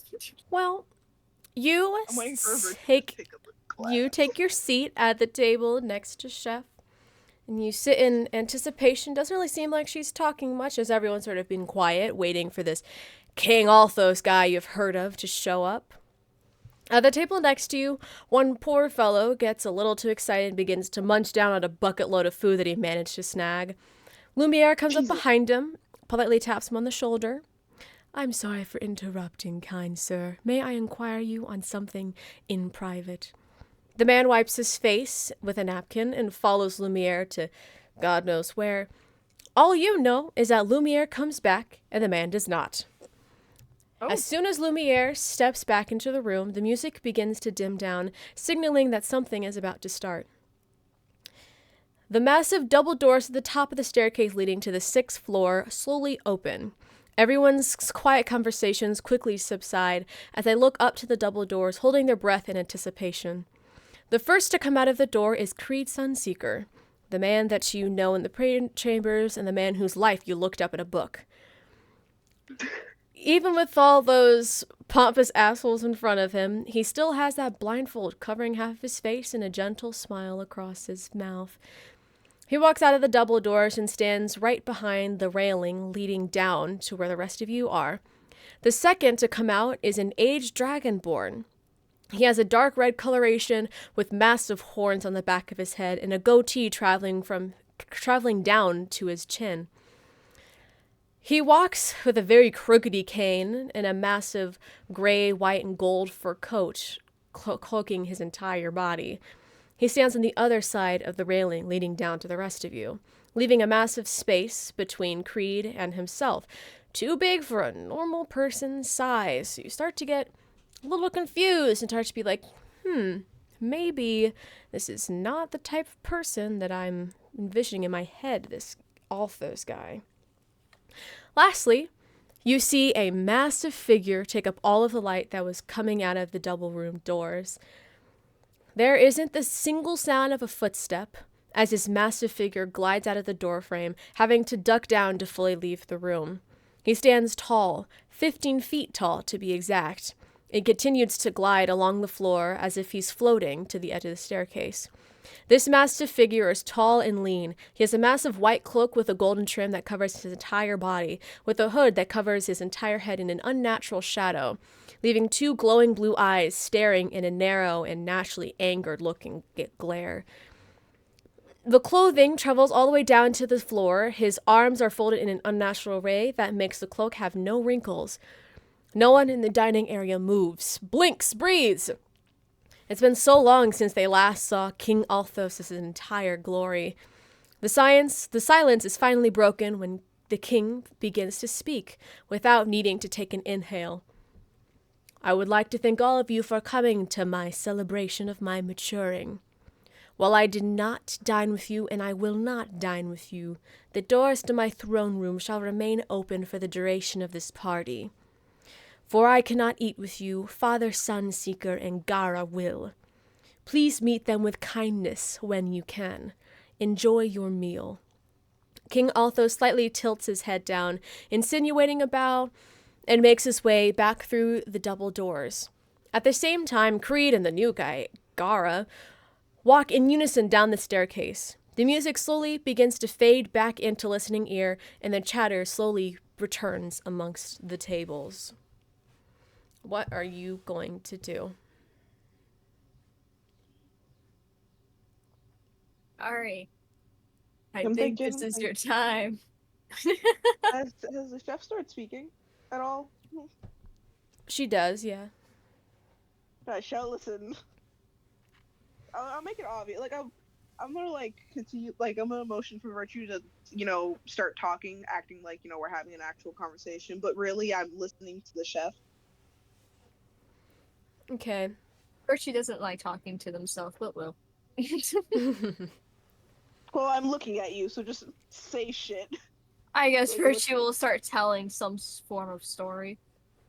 What? I'm not sure yet. So you start listening into Chef's conversations, and I won't do it in French because, as I said, I'm awful at that language. But you basically get the concept that she's talking about more about the Bloody Marble genocide.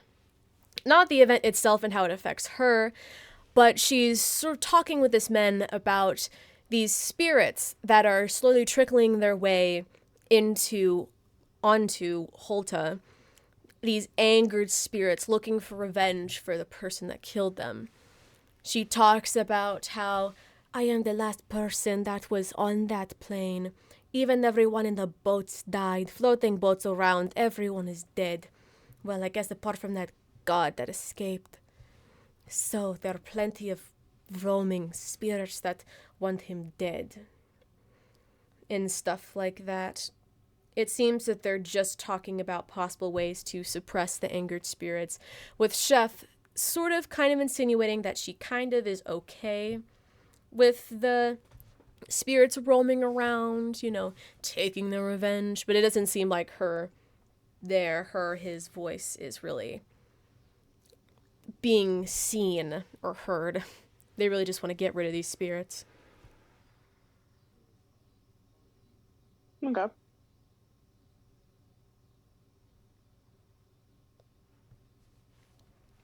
I'm just taking notes. Is that it? Mm-hmm. Okay. Processing slowly. Loading. And then I'm gonna kind of look back to, and then I'm actually gonna focus back onto what Virtue's saying. You focus in like literally like almost over halfway through a story and you don't know what verse she's talking about anymore. What was the last thing Virtue said that where I actually heard? Here's the thing. The reason why I'm not elaborating is because I don't know what verse she would be talking about.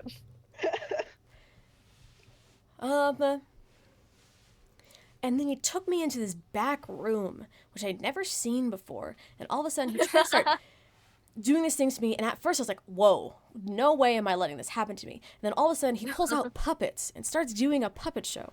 And I'm like, yeah, I knew that you want to do puppets, you had already told me. And then he was like, no, I really want to see his puppet show.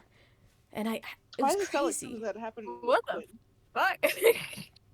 Why does it sound like something with Quinn? I don't know. Like the randomness of just having the show. I don't know. Guys, not everything I do is related to Quinn, okay? I promise. I remember that. Woo. It just clicked to me when you were talking about. We'll keep the story going.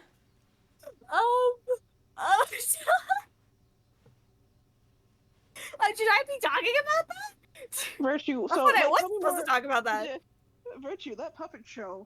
What happened about it? Oh you yeah, actually no, say it to was why? it was very dramatic. What was the puppet show about? About someone dying. Oh, where the puppets like introduced? Did they have names? Like what was Oh, that about? no, not really. It was just kind of like, oh yeah, here's this person, here's this person. Yeah, no, they just beat the shit out of that person. I was like, oh, Hey, if Oh, you don't was if you the- don't start this talking points, then I make it worse for you. That's how it works. What the puppets look like? I'm curious. one was like, okay, one was more on like the bluer side, like really blue. Like, are we talking blue as in Like sky. vibrant blue? Yeah, like very vibrant blue. And then the other one was more like a sort of like dusty grayish color, and then the other one was what was the other one? It was so long ago. It was like even before Well, besides what the puppets, colors looked like. What were they actually? Because can't just have puppets that are just a solid color. I don't know, they were. I mean, perhaps they were solid colors. He didn't put that much effort into them. It kind of seemed Wow. like a last minute. Oh yes, here's this one. One had a tail. That I know. Don't know where that came from. Who was doing the puppet show for you again? Were you not listening? No, not that I wasn't listening. More, I got lost in the fact that this person had you watch a puppet show. If you would have listened the first time, then you wouldn't have. You know what? Don't worry about it. Let's just. Why did you? Really, you're trying the bugs? What did you just say? I said, really, you're trying the bugs? I'm not. I don't know where the hell these things come from. I was mistaken. I could say the same for you. Looks like you got a little. I got at least one's on my plate. You got like 10 right there. You see Daichi look down at the plate of bugs and sort of just has a frown on her face. Oh God. What kind of bugs are these? No.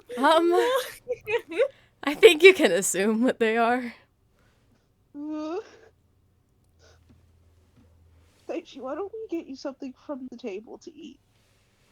I can't eat any of that. Oh. Is there... Right. Okay. What do you eat again? Plants. They have plants over there. Yeah, They it's have not- veggies. None of It's not those. salmon. I Go eat get them. weeds. Okay, well, I think these ones One will be time I better. accidentally ate, I don't remember what it's called, but it made me feel really funny. And then Did you go in my bag? no. This was way before you showed up the second time. Okay. And Quasi's like, what happened to you? Your face all puffy. Apparently, like, it was either like poison ivy or this weird plant that makes people hallucinate things and then like fall asleep afterwards. But yeah, That sounds Quasi very always cool. jokes that if he ever makes a house, then he's just gonna have me be the lawnmower because I like to eat grass. Well, why don't we find you some other plants they have here? Maybe No. you can try out some other stuff. I'm sure out of all the exotic things, at least I'd have something like dandelions. Ew, sure dandelions are dandelions are- spicy. Really, I've always found them bitter. Yeah. Mm-mm. Come on, let's go check out the table. I can already see some greens and stuff. I think something looks like grass. I'm not sure what it is. I hope they have Maybe this lemongrass. stuff that's basically poison to people. That's my favorite. She worries me sometimes. I mean, I can't blame them because when I was little, I I ate a lot. know you worry me too. Don't worry, the deadly ones are the best. Daichi, let's go. Come What? on, let's go. I know, right? Or she's just gonna stay at the table, just like. You know, when I was your age, maybe a little younger, I actually ate a lot of poisonous plants to the point where they don't affect me. Well, I was never able to that. I was stuck eating basically slop, maybe cement for like 3 years. Jeez. Well, you're here, and now you get to have the luscious. Yeah, and if I Which wouldn't one- eat which it, they'd one's the shock best? my brain. Well, I'm gonna like kind of when we make it to the table. I'm Glossed gonna, over that. look- I don't like. I don't know. You're so. Once we make it to the table, I'm gonna like look at all the like leafy options and kind of like examine them and be like, what about this one? And then just like kind of look at it and be like, nah, this is great. It's kind of like we kind of go through what could be good for Daichi. Yeah, you look and you see a bunch of like high-end quality greens. You see plenty of herbs that seem to have been made in a beautiful farm and flavored to perfection. And then it's almost glowing. It's almost glowing how beautiful it is. Daichi puts it in her mouth and she spits it out on the table and goes, ew. Okay, Daichi, I'm gonna ask you a big favor. If something does not taste right, can you spit it in a napkin and hold on to it? Because then, because of all these really judgy, posh people, we could get in a. I don't know. Quasi told me that the Yeah. pirate way is being unique. And she like pumps a fist in the air. Well, yes, being unique is very important, but sometimes certain actions can't be accepted at this moment. Fine. Thank you. Now let's keep looking to see what you'd like to eat. As you're looking through all this stuff, you see Creed step by your counter. Lovely to see you have invited and joined us for this beautiful celebration of life. Yeah. It's nice seeing you. You enjoying your food? I haven't tried any of it yet. I'm helping this one here to find something that she likes. Ah, yes. Oh, you should try that fried owlbear skin. It is delicious. Oh, it sounds delicious. Mm-hmm. How did you acquire so much of this, considering where we are? Well, thankfully, we have ways to get out of here undetected. Oh, wow. But please enjoy your meal. Feel free to go and say hello to King Althos. I'm sure he'd love to hear from you as the new heroes of the world. That's very flattering. I will make sure that I talk to Virtue and will definitely pop a visit. I think would be nice. Here are some pieces of advice because he's very strange. Well, he looks more intimidating than he actually is. He appreciates honesty. He loves all kinds of gifts. He, of course, wants to help, but the last time he helped someone out of his family, they were unfortunately killed. And do not threaten him. Please don't threaten him. I don't want to deal with that. I can't imagine threatening someone like him. He is very special. I mean, the first hybrid between two creatures ends in a very strange race that you don't really see anymore. Too bad he's the only direct descendant left alive. He'll live for a few more 100 years, but after that, unfortunately, the bloodline will end with him. Too sad. But I won't ruin the mood. Please enjoy your meal, as he sort of walks away. Yep. You have a good time too. I'm gonna look back to Daichi to see if she's found anything. You see that she's settled on a piece of greenery. She's settled on some pieces of lettuce. It doesn't seem like they're her favorite, but it's sort of that thing where you're too embarrassed to tell them that it sucks, and like you don't want to be a burden, so she just sucks it up and eats it. Couldn't find what you liked? It's fine. These posh people are gross. Yeah, imagine living nightmare. I'm like muttering that to Daichi so that in case there's posh people around, they can't hear me. You see her chuckle a bit, trying to also be quiet, but it's kind of failing miserably. Alright, let's get a few pieces of lettuce for you and head back to the table. I'm gonna grab a little bit of food. Okay. Alright. When you sit back down at your table, you can hear the table next to you being very loud as they're sort of talking about this game. Like, I would have won that. Sort of like, no, you wouldn't. No, you wouldn't. They're being very loud about it. And then the other guy, he scoffs like, ugh. He looks over towards you. Do you want to play a game for money so you can take his back? What's the game? There are two options. There's coins and dice. Which one you want? Down for dice. Okay. How many of you are playing? I'm gonna look over to Virtue to see if Virtue wants. Virtue did not join you. She's at the table, so. Oh. You're all at the table. Yeah, I'm about to say. Oh, now you Claire went said, back to the table and then it was it? Claire said after we got what we wanted, we headed back to the table, and the table next to us. Sorry, my brother walked in, so I was kind of. I didn't think he went back to the table yet. First, she's gonna shake her head. Okay. Is that a no? I don't know what that means. No. Gotcha. Yeah.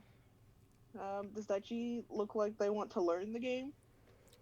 Daichi seems skeptical. She doesn't seem like she wants to join in. Okay. Then Right. I'll probably just play. Here it goes. You choose a number, 1 through 10. And then I roll a dice. And if that number matches, then you win 10. If it doesn't, you lose 10 coins. Alright. Makes sense. And you have 2 chances, because I roll 2d10 to see what the numbers are. Let's go with 2 and 8. 2 or 8, yeah. Okay. It was 5 and 10. Talk it up. Damn. Alright, I cough it up. Want I'm to play assuming this is again? gold. Yeah. I'll They're do rich. one more, might as well. What are your numbers this time? I'll do. I'll do 6. Oh, 6. it's 3 and 10. Unfortunate.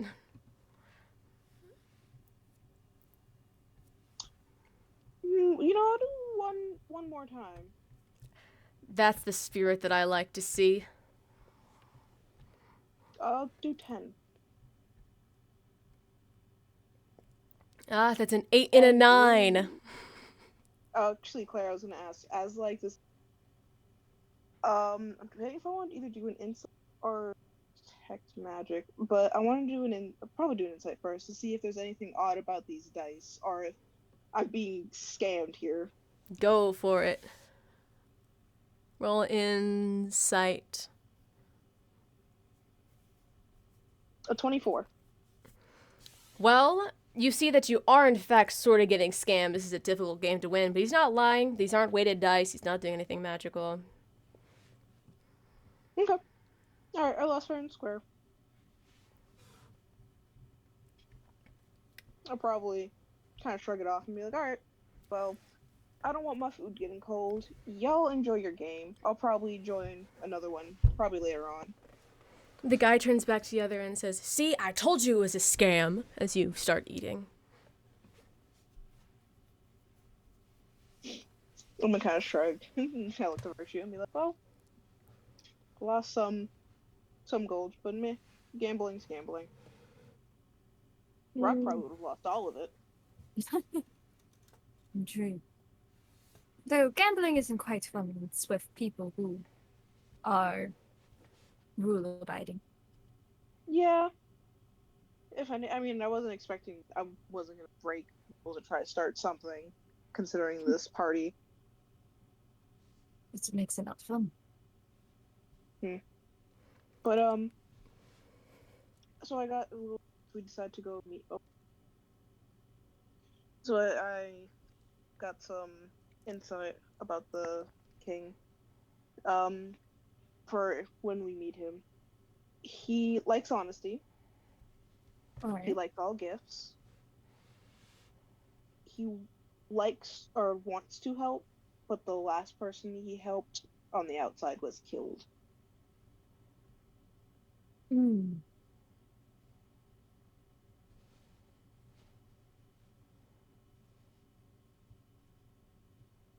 And that was all I was told. So, he's not as intimidating as he looks.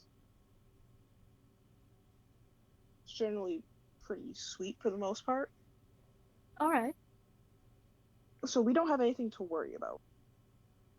As long as we don't threaten him.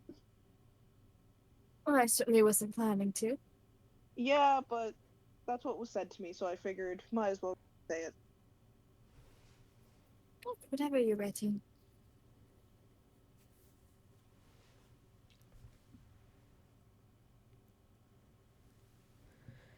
When do you want to go talk to him? Whenever you're ready. Oh, I didn't hear. My bad. What the fuck was that? A car. No, I heard something else in my room. That's why I had to stop. Ah. There's a ghost. It's me. Yep. Oh my god. And they're in the wall. They're in the wall. But yeah. Let me just finish this and then we can go. Certainly. So after I'm done eating, we can skedaddle. Alrighty, you finish your food. Daichi sort of more plays with her food than eats it, but it's fine. And you all start traveling up the stairs to the 6th floor. Oh boy. You make your way to the 6th floor, travel past the double doors where the 3 head of house had first exited from. You look around, still in awe at the pure amount of gold and luxurious items that they've managed to fit into one room. The double doors lead to a massive vertical hallway with doors along either side leading to different places on the 6th floor. The ceiling is covered in a massive mosaic of all of the Bakuzos, yet it only shows 8, the 8 that you already know. You don't see the Witchblade in physical form at all. At the end of the hallway, there is the looming figure of King Althos that you've seen only once before. He has a tall throne that fits his stature perfectly, with a very tall back, taller than his entire figure, but it fits his frame perfectly. He sits on the throne, still in that same shape as before. When he sits, he still doesn't have any wrinkles on his cloak, his narrow blue eyes staring at you from all the way across the room. On either side of him are filled with tables full of lavish gifts, weapons, spellbooks, food, jewelry, everything you could ask for. The farther you walk, the more that the music from the dining hall begins to dissipate, and by the time you reach him, you can only hear the sound of your own feet and the faintest sound of a violin coming from the dining hall. It's very looming. He is very looming. He doesn't address you. He just stares.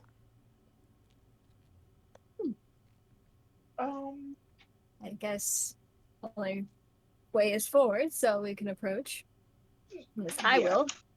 Yeah, I'll approach with probably have the gift ready in hand, probably ready to put it on the table after explaining what it is.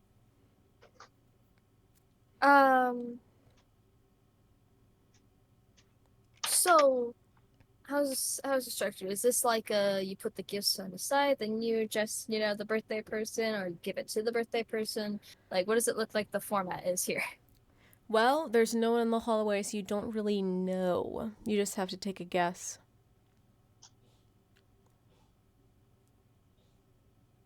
Does he look at all upset that I'm approaching him?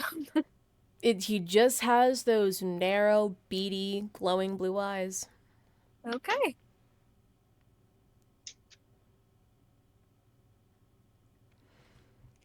You see Lotus take the first dive as she steps up right in front of his throne.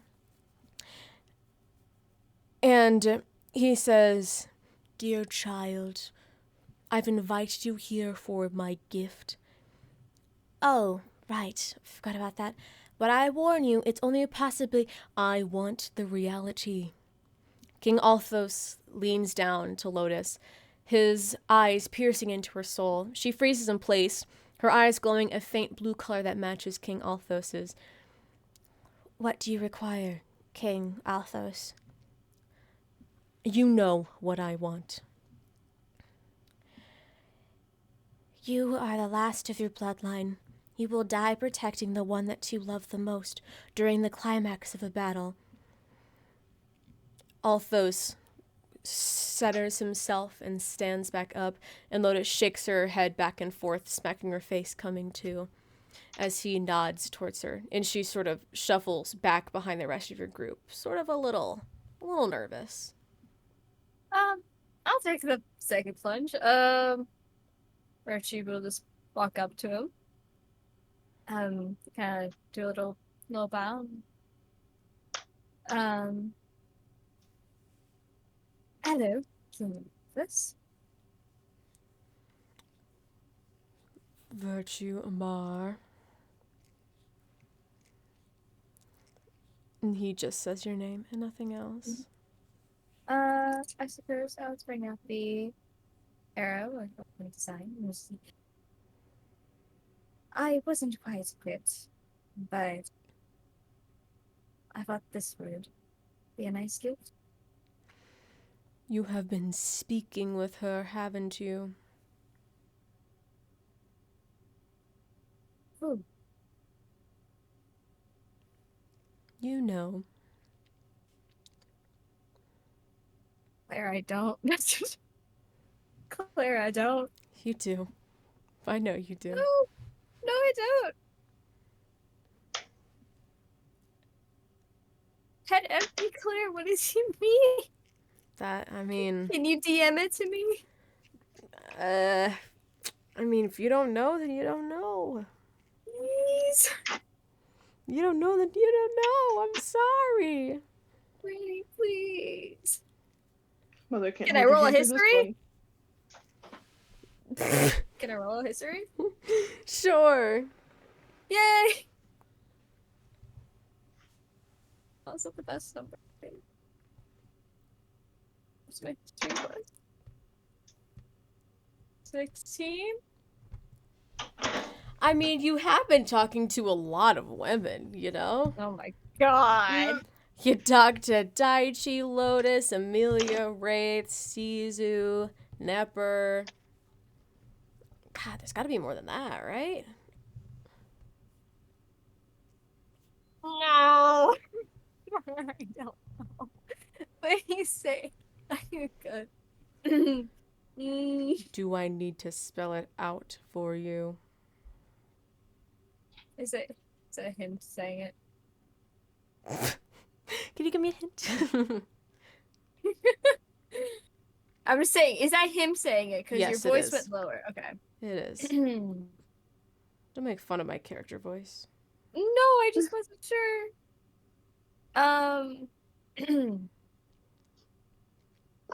Unfortunately, I've been speaking to a lot of people. You don't you know that he doesn't breathe, know, I but by the know. long silence you can assume that he would have taken a large sigh. Okay. The first empress. Oh. You've seen her. I know you have.